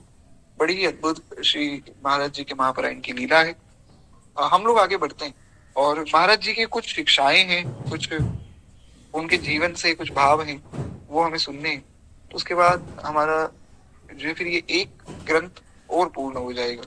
बड़ी कृपा है श्री ठाकुर जी की कि देखिए यहाँ हम कथा तो सुन ही रहे हैं, साथ के साथ हमारे जो इस प्रकार से अब स्वयं कोई पढ़ने बैठे ना तो इतना नहीं पढ़ पाता है व्यक्ति, तो क्या कथा के माध्यम से हमारे ग्रंथ भी पूरे हो जाते हैं साथ में। तो ये बड़ी कृपा है भगवान की। और मेरा तो कोई अगर ये सोचे कि मैं आपको कथा सुना रहा हूँ तो भैया बिल्कुल भी मत सोचिएगा, क्योंकि मैं तो कुछ पढ़ता लिखता तो हूँ नहीं, तो मैं तो आप लोगों के बहाने सुन लेता हूँ। नहीं तो अगर ये कथा ना हो तो मैं तो कुछ भी ना करूँ जीवन में, मैं तो एकदम ही घर पे केवल बैठा रहूं। खैर एक बात है कि कल हम कुंभ जा रहे हैं तो मैं लोग पीठ गुरुदेव, हाँ बिल्कुल, आप जो है अभी तो गुरुदेव भगवान 12 फरवरी तक हैं, तो 12 फरवरी तक महाराज जी वहीं रुकेंगे कुंभ में। तो कोई बात नहीं, आप मुझे व्हाट्सएप पे मैसेज कर दीजिएगा, मैं आपको सारी डिटेल्स दे दूंगा कि महाराज जी का कहाँ पर है शिविर। तो आप आराम से जाइए, प्रेम से वहां दर्शन कीजिए, और जो महाराज जी के परिकर में होंगे ना लोग, उनसे कह दीजिएगा कि हमें महाराज जी का दर्शन करना है, तो वो दर्शन भी करवा देंगे। बड़े प्रेम से आपको दर्शन हो जाएंगे, क्योंकि वहां सब गुरु भाई ही हैं। पर बात ये है कि कुछ लोग जो है थोड़ा सा व्यवस्था में लगे हुए, तो उनसे अभी व्हाट्सएप आदि पर मैं बात कर नहीं पा रहा हूँ। नहीं तो अगर बात हो पाई तो मैं उनको कह दूंगा, आपको वैसे दर्शन करवा देंगे। अजय ठाकुर जी कृपा करेंगे तो दास को भी सौभाग्य मिलेगा, देखते हैं। जब तक कथा चल रही है तब तक तो महाराज यहाँ है, और जिस दिन कथा का 2-4 दिन के लिए विश्राम हो तो समझ जाइएगा कि हम भी कुंभ पहुंच गए। एक बार प्रेम से बोलिए भक्त वत्सल भगवान की जय। श्रीमन्नारायण नारायण नारायण भजपत नारायण नारायण नारायण राम नारायण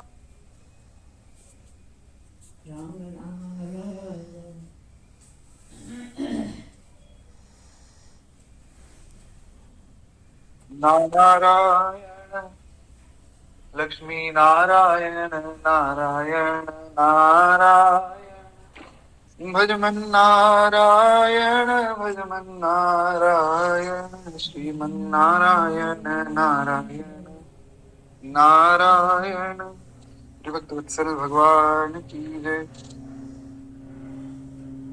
तो खैर हमने जो है महाराज जी के चरित्र में कल महापरायण की लीला तो सुनी थी, उसके बाद जो प्रिया प्रियतम मिलन महोत्सव है, थोड़ा सा उसके विषय में हमें चर्चा करनी।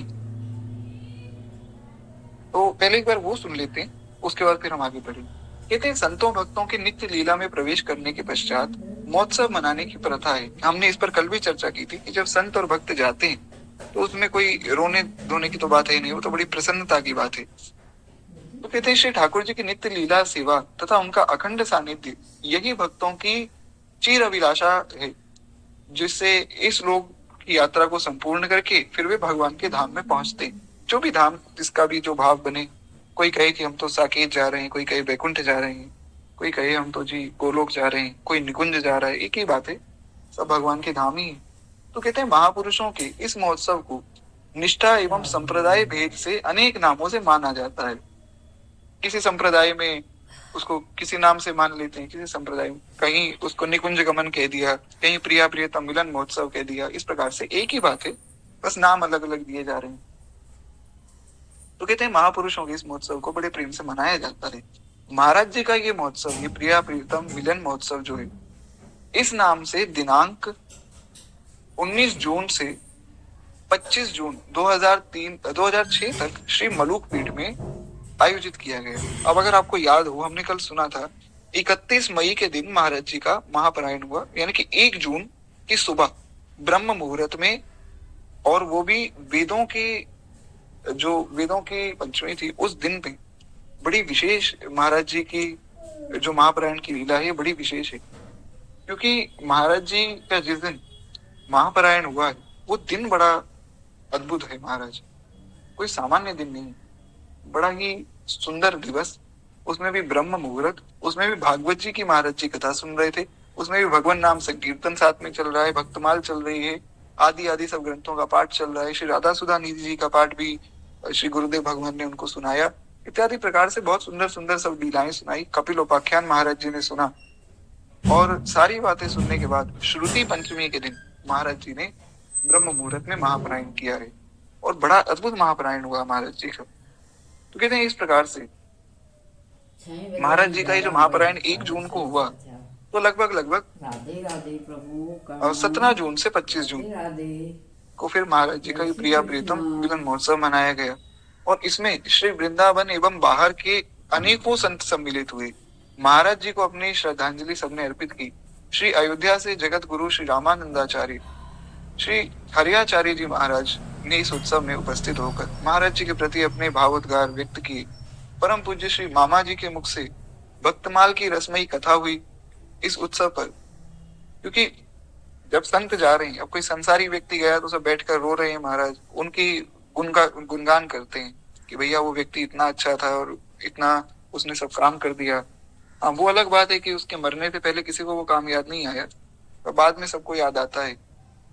तो जब संत भक्त जाते हैं तो उनका भी गुणगान होना चाहिए, और वो अलग बात है कि वहां कोई रोता नहीं, वहां प्रसन्न होकर गुणगान करते हैं।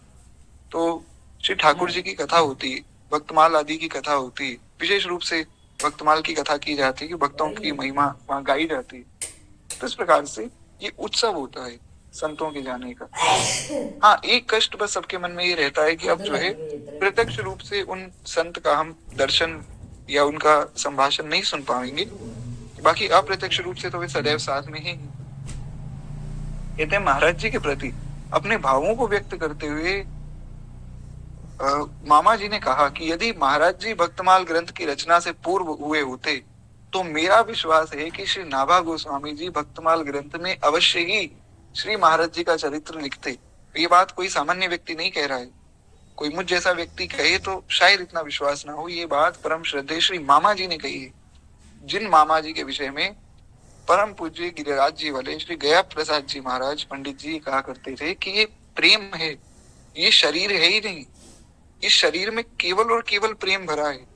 जिन मामा जी का हाथ पकड़कर श्री किशोरी जी ने उनको अपना भाई स्वीकार किया है, वो मामा जी की बात कह रहे हैं कि मेरा ये विश्वास है कि नाभा गोस्वामी जी निश्चित रूप से महाराज जी का चरित्र अपने भक्तमाल ग्रंथ में लिखते, क्योंकि महाराज जी का चरित्र स्वयं में भक्तमाल है। आप देखिए, कोई एक ऐसा गुण नहीं है जो महाराज जी में ना हो।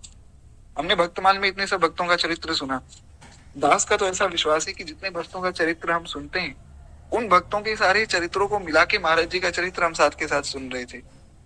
जैसे वो होता है ना कि हम क्लास में बहुत पढ़ते हैं, तो एक टॉपिक पढ़ा, फिर 2 पढ़े, फिर 3 पढ़े, फिर सारे चैप्टर की एक समरी बना लेते हैं। तो जैसे हमने भक्तमाल में 10 चरित्र सुने, तो उन 10 चरित्रों की समरी है महाराज जी का चरित्र। ऐसा अद्भुत महाराज जी का चरित्र है। एक बार प्रेम से श्री महाराज जी की जय। कहते हैं कि गदाधर भट्ट जी के छप्पे में नाभा जी ने उनकी जिन विशेषताओं का वर्णन किया है, वो सबकी सब महाराज जी में घटित होती और वो मुझे दिखाई देती। श्री मामा जी ने बात कही कि जो गदाधर भट्ट जी के लिए छप्पे लिखा, उसमें जो विशेषताएं वो सब महाराज जी में। तो कहते हैं इस छप्पे में मुझे महाराज जी की छवि दिखाई देती। अतः मैं इस प्रिया प्रीतम मिलन महोत्सव में छप्पे के अनुसार महाराज जी की सारी बातें बताऊंगा। तो एक बड़ा सुंदर छप्पे है गदाधर भट्ट जी का, आगे उनका चरित्र आएगा भक्तमाल में, तब हम सुनेंगे। एक बार हम छप्पे को यहाँ सुन लेते हैं। गुण निकर गदाधर भट्ट अति सबिन को लागे सुखद, सजन सुहृद सुशील बचन आरज प्रतिपाले, निर्मत सरनि काम कृपा करुणा को आले, अनन्य भजन दृढ़ करनि धर्यो बपु भक्ति नहीं कीजे, परम धर्म को सेतु विदित श्री वृंदावन गाजे, भागवत सुधा बरसे बदन काहू को नाहिन दुखद, गुण निकर गदाधर भट्ट अति सबिन को लागे सुखद। बड़ा ही सुंदर पद है। तो इस पद पे हम विस्तृत चर्चा जब गदाधर भट्ट जी का चरित्र आएगा तब वहां आराम से करेंगे। तो कहते हैं दिनांक 25 जून को अनुमानित 5000 संतों की प्रसादी सेवा के साथ ये महोत्सव संपन्न हुआ। आप सोचिए कि एक महात्मा के जाने पर 5,000 संत पधारे, बहुत बड़ी बात है। क्योंकि ऐसा होता है, बाहर भी समाज में भी ऐसी बात कही जाती है कि कोई व्यक्ति जाता है ना, तो ऐसा अनुमान लगाया जाता है कि देखो इनके जाने के बाद कितने लोग आए। अभी कुछ समय पूर्व हमारे परिवार में एक जो हमारे दादाजी के सबसे छोटे भाई, उनका धाम गमन हुआ। वे तो बड़े अच्छे भगवान के भक्त भी थे। तो उनके उस पे जो रस्म पगड़ी आदि होती है, तो उस पे कोई होम मिनिस्टर थे हरियाणा के, वे भी आए और बड़ी प्रशंसा कर रहे थे। और लोगों ने बड़ी प्रशंसा से बात कही। मैंने सुना लोग बोल रहे थे कि देखो वे तो कितने अच्छे व्यक्ति थे कि स्वयं मिनिस्टर वगैरह आकर ये बात कह रहे हैं। तो दास के मन में विचार आया कि जब एक व्यक्ति के लिए संसार में सब लोग ऐसी बात कर रहे हैं, तो जो साधु हैं, जो संत हैं, जो केवल इस मार्ग पर ही चले हैं पूरे जीवन, जिन्होंने संसार का स्पर्श ही नहीं किया, जब वे जाते हैं तो उनके धाम गमन में बाहरी लोग जो दिख रहे हैं वो तो आ ही नहीं, देवता भी आते होंगे। यहाँ जब मिनिस्टर आ गए तो महाराज वहां देवता भी आते होंगे, निश्चित रूप से देवता आए होंगे, गंधर्व आए होंगे, किन्नर आए होंगे। बड़ी प्रशंसा महाराज जी की सब समाज में हुई होगी, 14 भुवन कोश ब्रह्मांड में हुई होगी। इस प्रकार से अगर हम सोचें कि हमें तो बहुत बड़ा दायरा कवर करना है ना, ये मार्ग जो है बहुत बड़ा है, तो हमें बहुत बड़ा सोचना पड़ेगा। तो इसमें थोड़ा सा और अगर हम भाव करें, अपने अपने भाव की बात है, दास के भाव में, दास के मन में ये भाव आया गुरु कृपा से कि महाराज जी का जब धाम गमन हुआ तो स्वर्ग में भी चर्चा चली होगी कि भैया इस प्रकार से इस मृत्यु लोक पे एक महान संत भगवत स्वरूप आए और आज उनका धाम गमन हुआ। स्वर्ग में भी उत्सव मनाया गया होगा, ब्रह्मलोक में भी उत्सव हुआ होगा, शंकर जी ने तो निश्चित रूप से उत्सव मनाया होगा। भगवान के धाम में तो उत्सव है ही। जब कोई धाम जाता है तब तो भगवान तो उत्सव मनाते ही मनाते हैं। वहां तो बड़ा प्रेम से स्वागत होता है, बढ़िया हार लेकर भगवान खड़े होते हैं, भगवान रोते हैं और रोकर उस जीव को हृदय से लगाते हैं। जैसे किसी पिता को बहुत समय बाद उसका खोया हुआ बालक मिल जाए, वैसे ही भगवान को तो उनका जीव मिल जाता है, तो भगवान उसको हृदय से लगाकर रोते हैं महाराज। तो इस प्रकार से वहां भी चर्चा चली होगी। तो महाराज जी का जो भंडारा है उसमें केवल 5,000 लोग नहीं थे, उसमें अनंत लोग थे। बस वो है कि हमें दिखे नहीं, वो बात है। महाराज जी तो महाराज जी हैं। तो इस प्रकार से महाराज जी का प्रिया प्रियतम मिलन महोत्सव हुआ। कहते हैं ओरछा में भी संकल्पित आश्रम की स्थापना हुई। भक्ति मती श्री महारानी गणेश देवी की भक्ति से प्रसन्न होकर श्री राजा राम सरकार अयोध्या में आकर ओरछा में विराजमान हुई। ये कथा हम सुन चुके हैं। आगे भक्तमाल में भी इसकी कथा आएगी। जो श्री गणेश देवी जी है ना, इनकी कथा आगे आएगी। जो राम राजा सरकार है ना अयोध्या, उसमें ओरछा में वो मंदिर बना, उसमें भगवान जब आकर विराजमान हुए तो उसमें विशेष भूमिका श्री महारानी गणेश देवी जी की है। सब भक्तों के भाव से भगवान आते, जैसे गोपाल भट्ट जी ने भाव किया तो महाराज श्री ठाकुर जी जो है प्रकट हो गए राधा रमन जी के रूप में। रूप गोस्वामी जी ने भाव किया तो गोविंद देव जी के रूप में आ गए। हरिवंश महाप्रभु ने भाव किया तो महाराज राधा वल्लभ लाल जी आ गए। तो इस प्रकार से सब संतों के भाव से भगवान प्रकट होते हैं। तो कहते हैं कि गणेश देवी जी जो है, गणेश देवी जी के भाव से श्री राम राजा सरकार आए, तो राम राजा सरकार वहां विराजे। ये कथा हम आगे, इसकी जो पूरी विस्तृत कथा है वो भक्तमान में सुने। कहते हैं कि उनके दर्शनार्थ यहाँ देश के विभिन्न अंचलों में संत भक्तजन आते रहते हैं। दूसरी ओर ओरछा के एक पर्यटक स्थल के रूप में भी ओरछा बड़ा प्रसिद्ध है।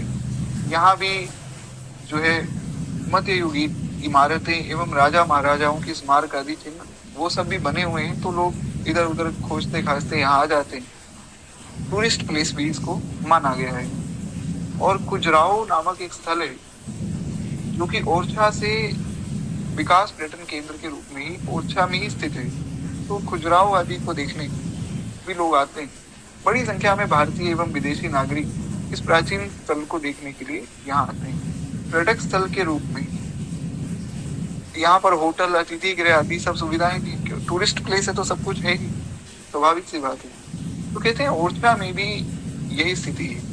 श्री राम राजा सरकार के दर्शन के लिए आने वाले संतों को यहाँ रुकने के लिए कोई सुव्यवस्था नहीं थी। संत आते थे, दर्शन करते थे, पर अब किसी का मन हो रुकने का तो वहां रुकने की जगह नहीं थी। तो श्री महाराज जी का ओरछा धाम के गहन भावनात्मक संबंध था। क्योंकि अगर आपको याद हो तो हमने एक कथा सुनी थी कि महाराज जी एक दिन एकादशी पर ओरछा पहुंच गए, पाया कुछ था नहीं, भूखे थे। तो उस कारण से श्री महाराज जी फिर ओरछा जाकर लेट गए। तो ओरछा में स्वयं भगवान ने राजा राम नाम के ब्राह्मण का रूप धारण किया और भगवान ने उनको भोजन पवाया है 2 दिन, एकादशी और द्वादशी को पारण भी भगवान ने करवाया। तो महाराज जी का बड़ा एक आत्मीय प्रेम था ओरछा से। तो कहते हैं कि उन्हें अपने विरक्त जीवन का प्रारंभ श्री राम राजा सरकार की कृपा से ही किया था, और जिस कृपा का अनुभव उनको हुआ वो हम पूर्व में सुन चुके हैं, जैसा अभी हमने सुना। कहते हैं महाराज जी का यह विचार था कि ओरछा में संत सेवा करने वाला एक आश्रम स्थापित किया जाए, जिससे यहाँ आने वाले अभ्यागत संतों को कोई भी अभाव या कोई भी इस प्रकार से असुविधा ना हो। तो आपकी इच्छा के अनुसार वहाँ भूमि का निर्माण किया गया, सारा कार्य प्रारंभ कर दिया गया। परंतु आश्रम के उद्घाटन से पूर्व श्री महाराज जी का नित्य लीला में प्रवेश हो गया था। तो इसके 1 वर्ष के पश्चात उनकी स्मृति में उस आश्रम को बनाया गया, संत सेवा के रूप में वहाँ शुभारंभ हुआ, और अभी भी वो आश्रम वहाँ चल रहा है। तो इस प्रकार महाराज जी के इस भाव को पूर्ण किया गया, क्योंकि महाराज जी जैसे जो संत हैं वे जन कल्याण के लिए ही आते हैं। आप देखें, अगर आपको याद हो, हमने कथा सुनी थी कि एक कोई बड़े सिद्ध व्यक्ति थे जो श्री गोवर्धन जी में रहते थे। तो उन्होंने बताया था कि महाराज जी, मैं गोवर्धन जी में किसी गुफा में चला गया, मुझे समझ नहीं आया कौन सी गुफा है, और वहां जाकर मैंने देखा तो लाखों लाखों करोड़ों करोड़ों सालों से, कई कई युगों से, कई कई कल्पों से कुछ महात्मा उस गुफा में बैठकर भजन कर रहे हैं, और उस गुफा में आपकी चर्चा चल रही थी। ये मैंने स्वयं सुना। तो महाराज जी कोई साधारण व्यक्ति नहीं थे। अब वो कौन थे तो खैर हम क्या जाने, तो ठाकुर जी जाने, अभी जाने। पर वे जिस कारण से आए थे वो कारण यही था कि जन कल्याण हो, सबका कल्याण हो। जो साधु स्वभाव का व्यक्ति है उसके मन में सबके प्रति सबकी सेवा का भाव रहता है। जो स्वार्थी लोग हैं वो किसी की सेवा नहीं कर पाते। तो संत बड़े परमार्थी, संत का नाम ही परमार्थ है। इस कारण से यहाँ ये संतों के लिए उन्होंने बढ़िया सुंदर आश्रम बनाया। कहते हैं आधुनिक भक्तमाल जगत के पितामह पंडित श्री जगन्नाथ प्रसाद भक्तमाली जी का पुण्य स्मरण पूर्व में किया गया है। हमने पूर्व में पंडित जी की कथा सुनी थी, आपको याद होगा। पंडित जी पहले एक टीचर थे, फिर भक्तमाल पढ़ने लगे, फिर इधर वृंदावन आके रहने लग गए पूरे परिवार के साथ। फिर पंडित जी ने भक्तमाल पढ़ानी शुरू कर दी। तो ये सब बातें हम सुन चुके हैं। हाँ बिल्कुल, बड़ी अच्छी बात है, आपको पूरी कथा याद है। तो खैर एक बार प्रेम से बोलिए भक्त वत्सल भगवान की जय। इस प्रकार से जो है आप लोग कथा को बड़ा अच्छे से स्मरण करते हैं, तो क्या है, बड़ा आनंद आता है कथा सुनाने में। खैर कहते हैं श्री पंडित जगन्नाथ प्रसाद भक्तमाली जी के प्रति आपका गुरु भाव था। महाराज जी उनको अपने गुरु के रूप में मानते थे। आप महाराज जी की कथाएं भी सुनेंगे ना कभी, तो मैंने जो आपको भक्तमाल कथा का लिंक भेजा था उसमें आपने सुना होगा, महाराज जी अपने मंगलाचरण में श्री जगन्नाथ प्रसाद भक्तमाली जी महाराज की जयकार गुरु रूप में करते थे। कहते हैं आपकी इच्छा थी कि पूज्य भक्तमाली जी के नाम पर एक सत्संग भवन बनाया जाए, श्री धाम वृंदावन में बनाया जाए। तो इसके लिए पूर्व प्रयास किए गए थे, किंतु कोई योजना बनी नहीं। अतएव श्री महाराज जी की पूर्व आज्ञा के अनुसार श्री मलुक पीठ में ही नवनिर्मित विशाल सत्संग भवन बनाया गया। उसको ही पंडित श्री जगन्नाथ प्रसाद भक्तमाली जी सत्संग भवन नाम दिया गया। आप में से जो लोग मलुक पीठ गए आपको याद होगा, मैंने आप लोगों को उस पे वीडियो कॉल पे भी बताया था। और जो लोग वैसे भी कभी मलुक पीठ गए तो मलुक पीठ में जो सत्संग भवन है ना, एक तो मंदिर है, पास में जो एक सत्संग भवन है, बड़ा सा हॉल है, वो हॉल ही है श्री जगन्नाथ प्रसाद भक्तमाली जी का सत्संग भवन, उनके नाम से वो बनाया गया है। तो कहते हैं श्री निम्बार्क संप्रदाय के यशस्वी आचार्य जगत गुरु श्री निम्बार्काचार्य श्री श्रीजी महाराज के कर कमलों से इस सत्संग भवन का लोकार्पण भी हुआ था। तो एक छोटा सा प्रसंग बस और है, फिर यहाँ से जो हमारी कथा का जो ये भाग है पूर्ण हो जाएगा। फिर अंतिम जो भाग है संस्मरण एवं प्रेरक प्रसंग, वो फिर हम सुनेंगे। तो एक छोटा सा भाव, नभ उड़ाही नहीं पावही अंता, कहते हैं भगवत प्राप्त अमलात्मा विमलात्मा महापुरुषों के मन वाणी व शरीर से होने वाले समस्त क्रियाकलाप अपने भीतर गूढ़ आशय को लिए होते हैं। वे क्या बात किस समय कैसी किस भाव में कर रहे हैं वो हम नहीं समझ पाते। कहते हैं स्थूल पृष्ठभूमि पर वे दिखाई अवश्य देते हैं, किंतु उनका अति सूक्ष्म भगवत राज्य में प्रवेश होता है। जैसा हमने सुना महाराज जी उस दिन बैठकर नोट गिन रहे थे और नोट गिनते गिनते आप जो है ये बता रहे थे कि मैं तो गोवर्धन जी पर श्री कृष्ण बलराम के साथ गोचारण कर रहा हूँ। तो महात्मा कब किस भाव में हो ये हम नहीं समझ सकते हैं। जैसे श्री प्रेमानंद बाबा की कथा मैंने सुनी थी, उसमें एक सत्संग में मैंने देखा किसी व्यक्ति ने कहा कि मैं आपकी कृपा से आपको जान पाया हूँ। उन्होंने कहा कि बच्चा तुम हमें कहाँ जान गए, हमें जान गए तो हमारे समान हो गए, हमें नहीं जान पाओगे।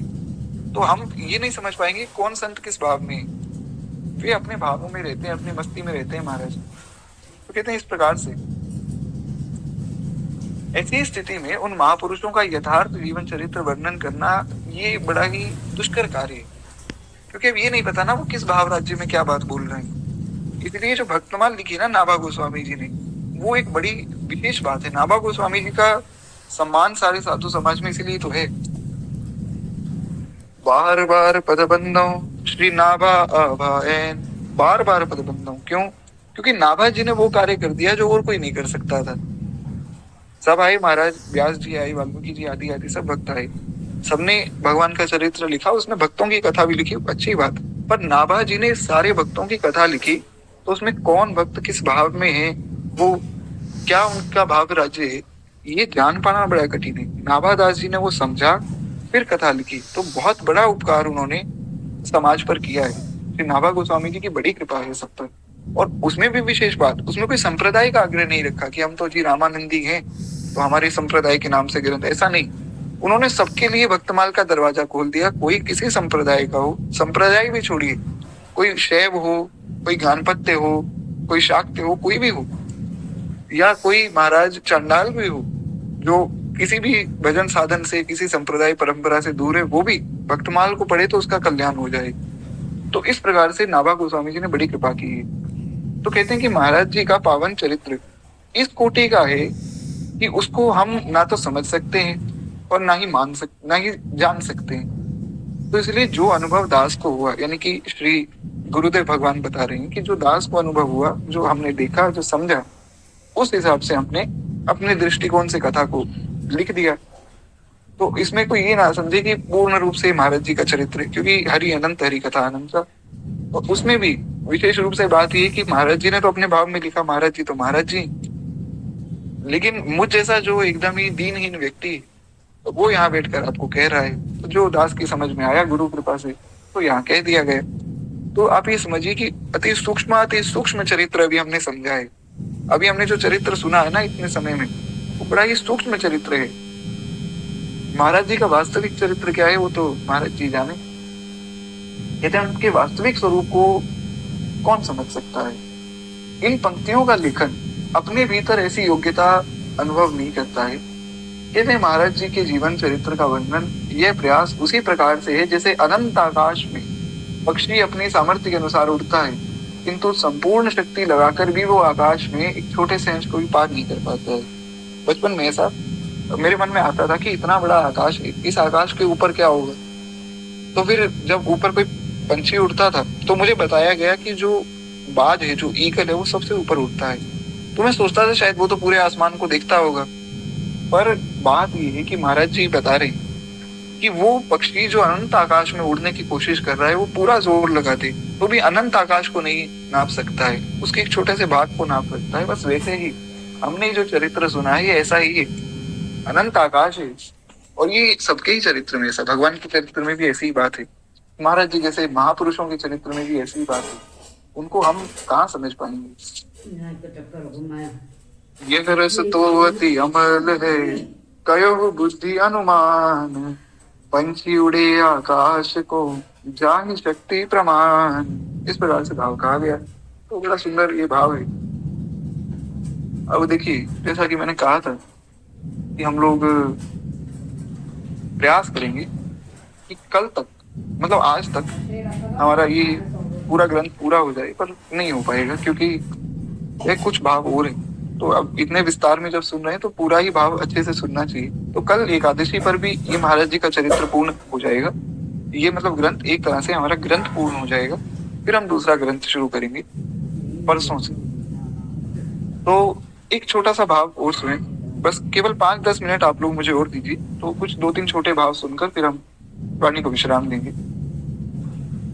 निवृत्तिका कहते हैं कि महाराज बात श्री सीताराम विवाह महोत्सव बक्सर की श्री भक्तमाली जी महाराज मंच पर विराजमान थे। एक सज्जन मंच पर उपस्थित अनेक आदरणीय संत जनों को लांघते हुए आगे बैठने की लालसा से पड़े। इसी क्रम में वे जब श्री महाराज जी को लांघ कर आगे निकले तो यह अशिष्टता पूज्य श्री मामा जी से नहीं सही गई। उन्होंने कहा कि भैया तुम बड़े ही अशिष्ट हो, तुम बड़े बड़े संतों को लांघ कर आगे बैठ रहे हो। अरे भैया तुम इस मार्ग को समझे ही नहीं। क्यों? आप भगवान के पास आगे चले गए, आप संत के पास आगे चले गए, उससे कोई बहुत बड़ी बात नहीं है, बड़ी विशेष बात है। ये बातें हालांकि सबके सामने कहने की नहीं है, पर चलिए भाव बना है तो कह देता हूँ।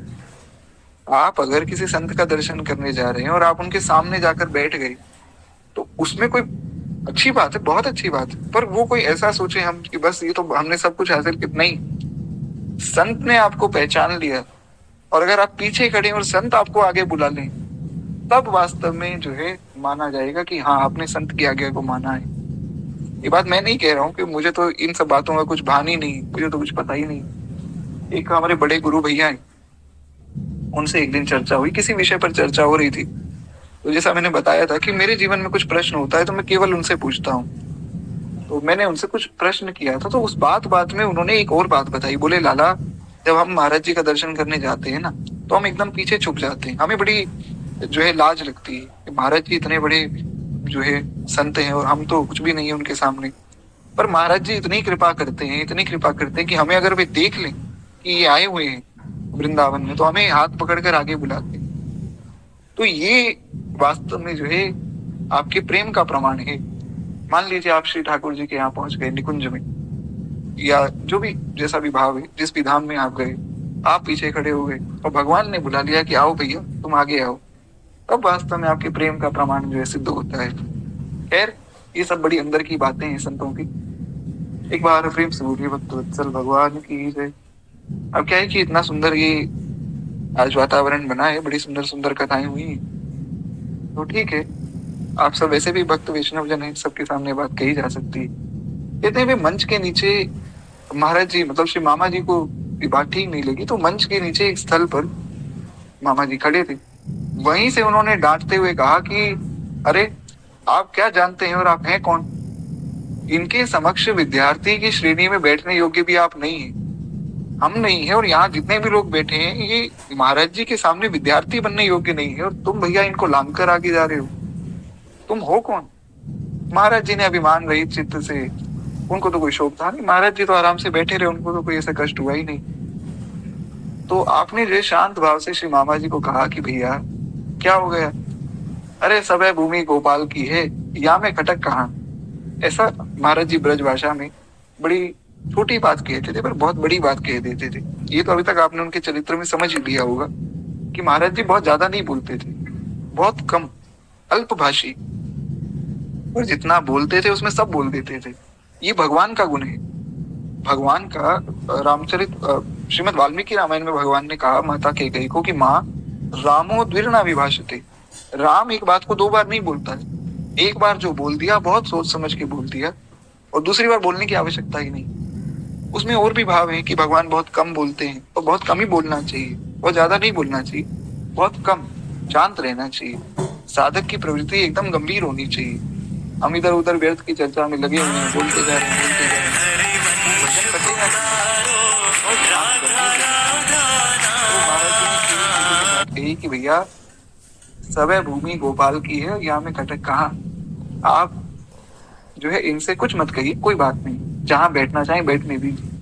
महाराज जी की सहज ये जो निर्विकारता है, इसको देखकर मामा जी गदगद हो गए। उनके मुख से पंक्तियां निकली, कबहू कहूं यह रहनी रहूंगा। बड़ा अद्भुत भाव है। अब ये जो पंक्तियां हैं ये मैं आपको बता देता हूँ, ये विनय पत्रिका में एक गोस्वामी जी का पद है, और ये इतना सुंदर पद है, इतना सुंदर पद है कि इसको जितनी बार कोई सुने कम है। अच्छा आप लोग कहें तो हम इस पद की चर्चा कर लें तो कैसा रहेगा, क्योंकि वैसे तो अभी समय है, अगर आप लोग रुक सकें तो 10-15 मिनट और रुकिए, बड़ा अद्भुत पद है ही। तो मुझे 1-2 मिनट दीजिए, अब मैं ढूंढ लेता हूँ वो पद, विनय पत्रिका जी मेरे हाथ में ही, तो वो पद हम उस पर चर्चा करते हैं।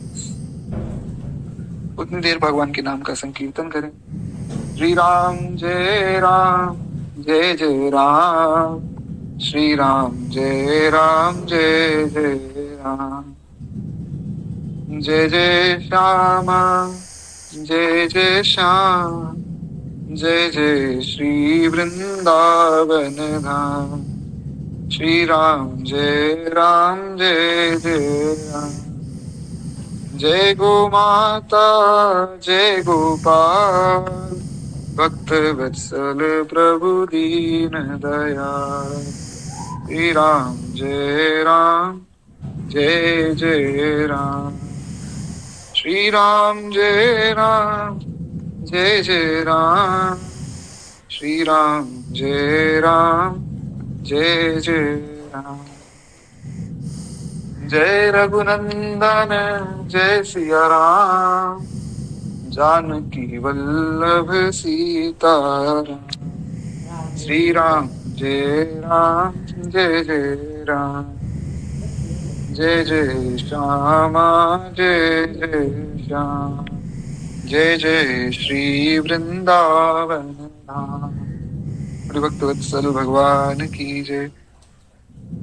खैर गोस्वामी जी लिखते हैं, कब हुक हूँ यह रहनी रहूंगा, श्री रघुनाथ कृपालु कृपाते, संत स्वभाव कहूंगा, कब हुक हूँ यह रहनी रहूंगा।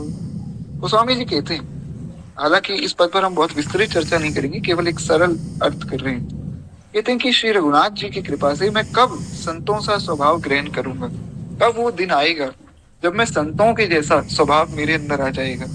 गोस्वामी जी की जो विनय पत्रिका है ना, ये इतना सुंदर इतना मधुर ग्रंथ है, क्योंकि रामचरितमानस गोस्वामी जी ने लिखी जन कल्याण को, विनय पत्रिका गोस्वामी जी के निजी पत्र है।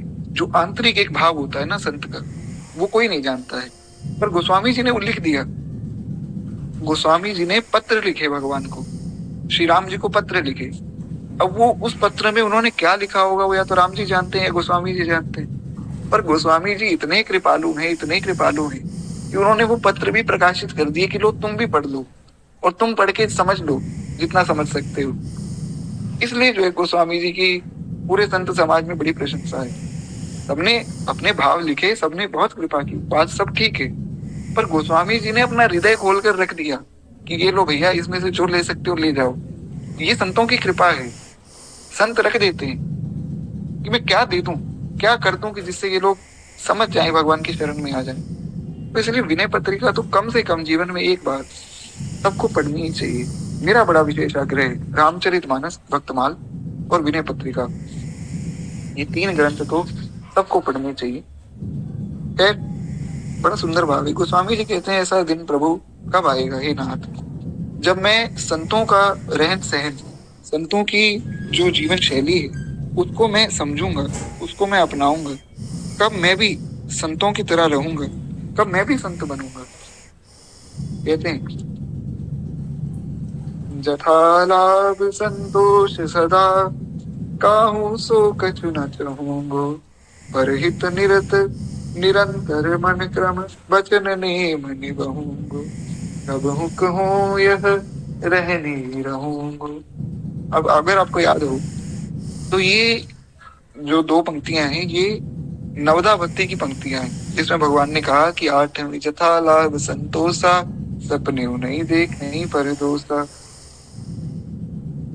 तो गोस्वामी जी कहते हैं, प्रभु आपने जो नवदा भक्ति का उपदेश किया उसमें जो 8वीं बात कही, ये 8वीं भक्ति है कि चाहे हानि हो लाभ हो उसमें समान रहना। तो प्रभु मैं वो बात अपने जीवन में कैसे लाऊं, कब वो बात मेरे हृदय में आएगी, कब मैं दूसरों के दोषों को देखना बंद करूंगा, कब मैं दूसरों की भलाई करने में लगूंगा, कब मन वचन और कर्म से यम नियमों का मैं पालन करूंगा।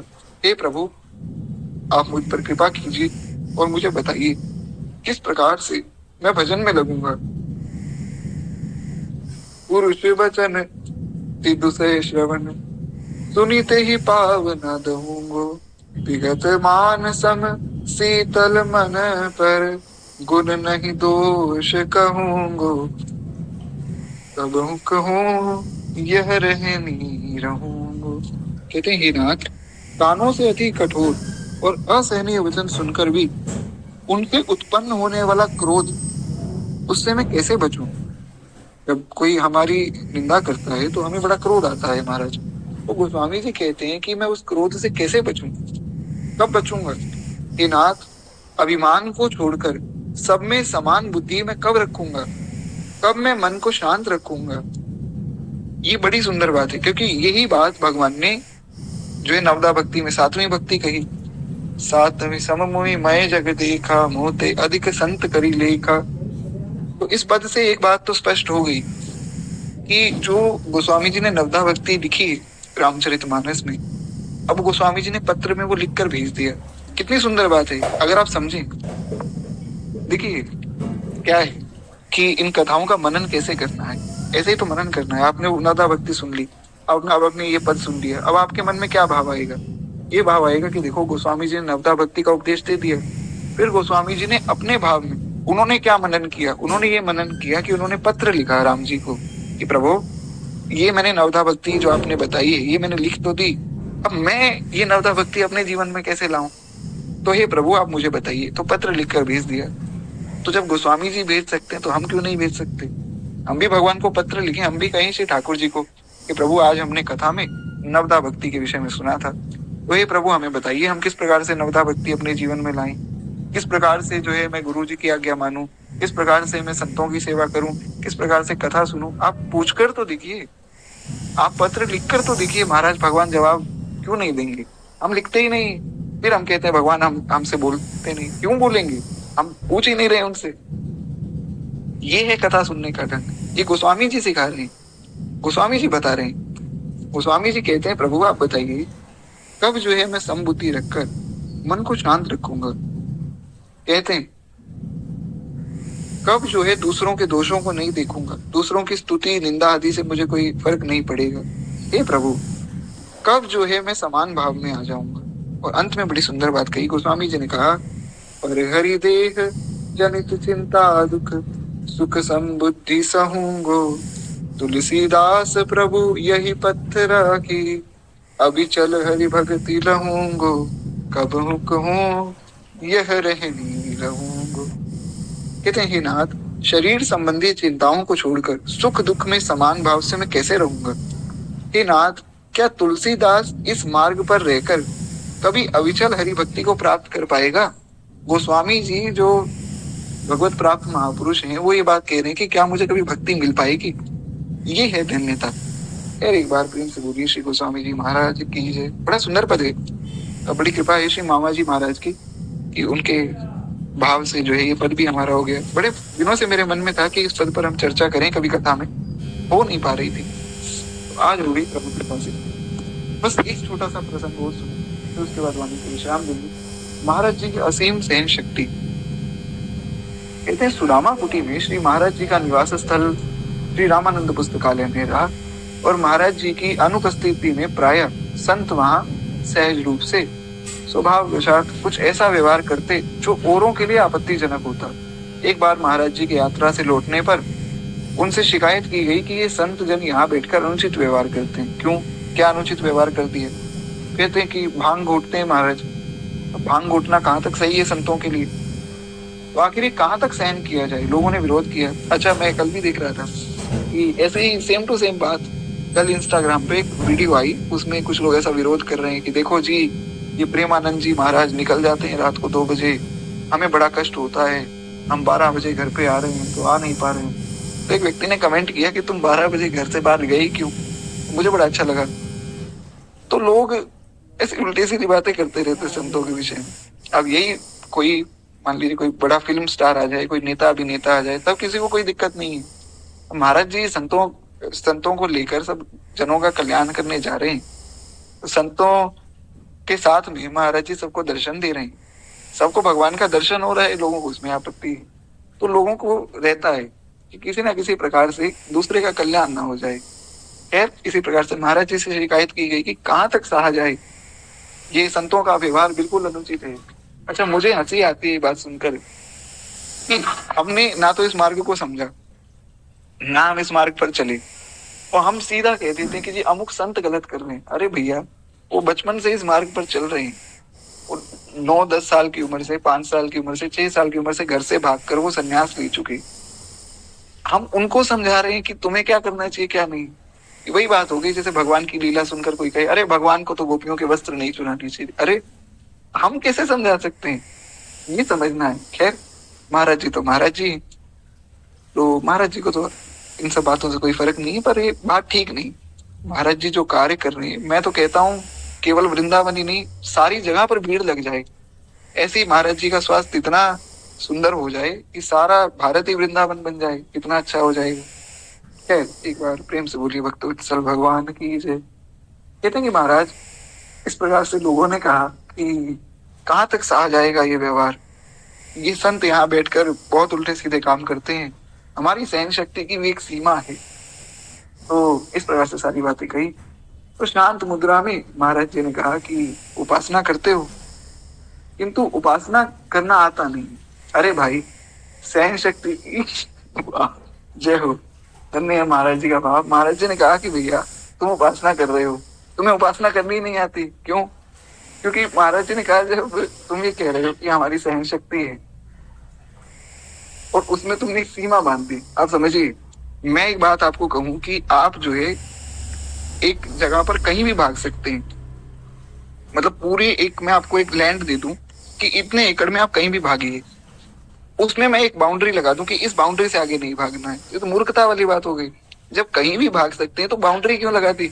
तो महाराज जी ने कहा कि भैया जब तुम उपासना कर रहे हो, तुम कह रहे हो हम सहन शक्ति हमारे अंदर है, तो ये कैसी सहन शक्ति है जिसकी सीमा है?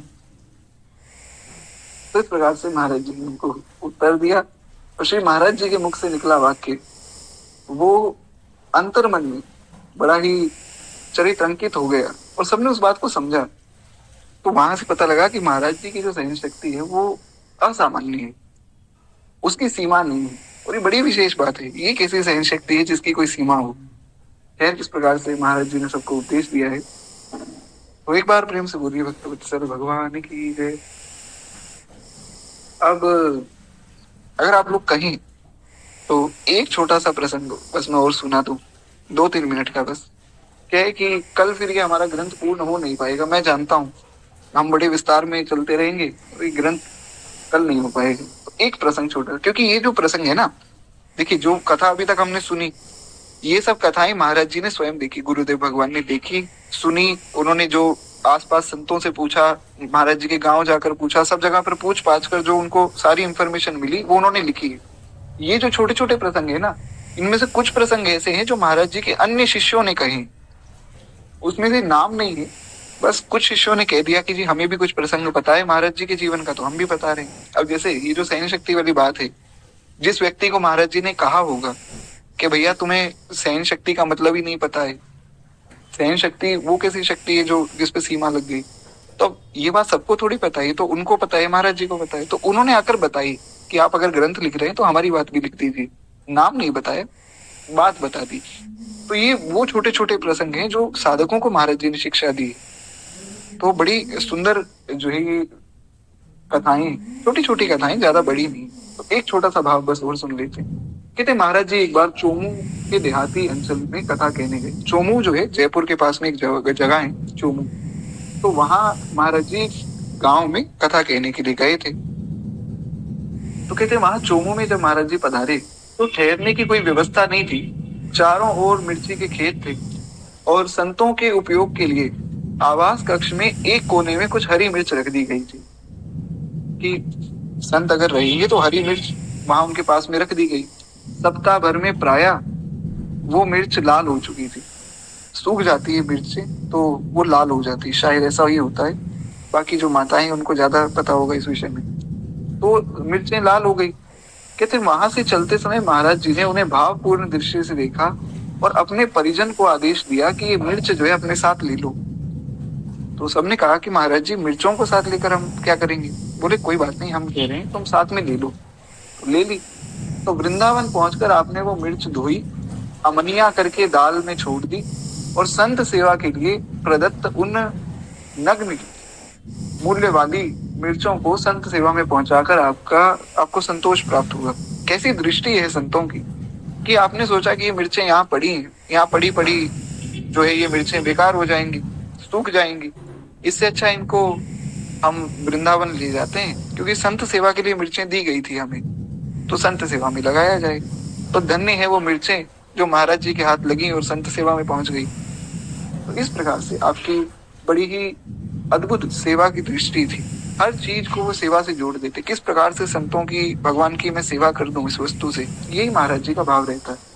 कितने शास्त्रों के अनुग्रह व निग्रह दोनों की चर्चा पड़ी सुनी जाती, किंतु महाराज जी की सुदीर्घ काल तक निकटता से देखने वाले उनके व्यवहार में सदैव अनुग्रह ही देखते थे। शास्त्रों में दोनों बातें आती, अनुग्रह भी है, निग्रह भी। कई जगहों पर ऐसी बात कही गई कि किसी से बहुत पाप हो गया, बहुत पाप हो गया, वो जाकर गंगा जी में डुबकी लगा ले, प्रार्थना करे, हे माँ गंगा मुझे क्षमा कर देना, आगे से गलती नहीं करूंगा, तो वो सब पापों से मुक्त हो गया।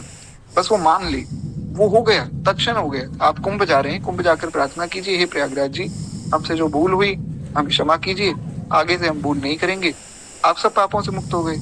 आप विश्वास कीजिए, बिल्कुल हो गए।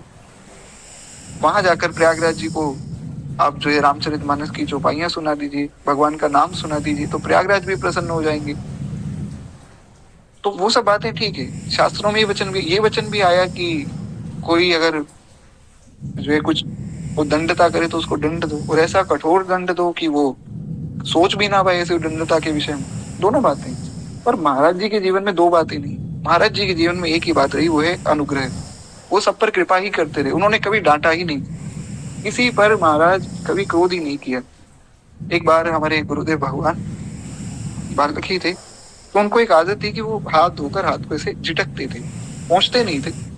तो दादा गुरुदेव भगवान ने उनको रोका। महाराज जी ने कहा कि पंडित जी ऐसा नहीं करना चाहिए, अच्छी बात नहीं। एक बार रोका, दो बार रोका, तो बालक थे, बालक स्वरूप में तो महाराज जी को ये आदत हो गई थी, तो स्वभाव दुर्दिक्रमा, स्वभाव कैसे जाए इतनी जल्दी। तो इस प्रकार से महाराज जी करते रहते थे। तो एक दिन जो है दादा गुरुदेव भगवान उठे और उठकर जो है उन्होंने एक थप्पड़ जो है लगाया, ऐसी कृपा की।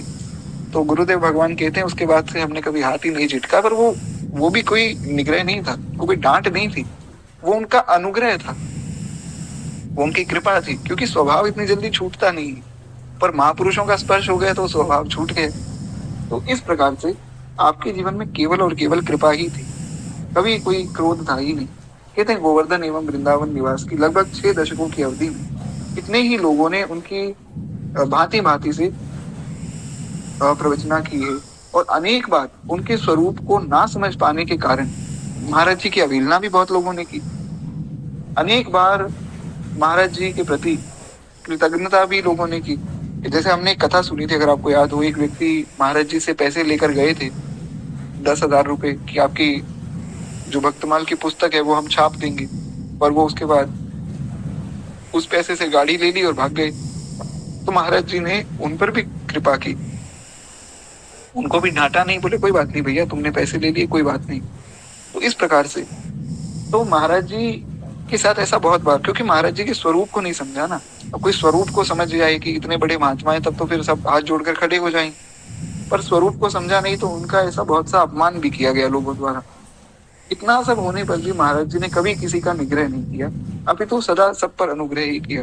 जिनके खिलाफ केस किया, जो उपद्रवी थे, जो महाराज जी को डराते धमका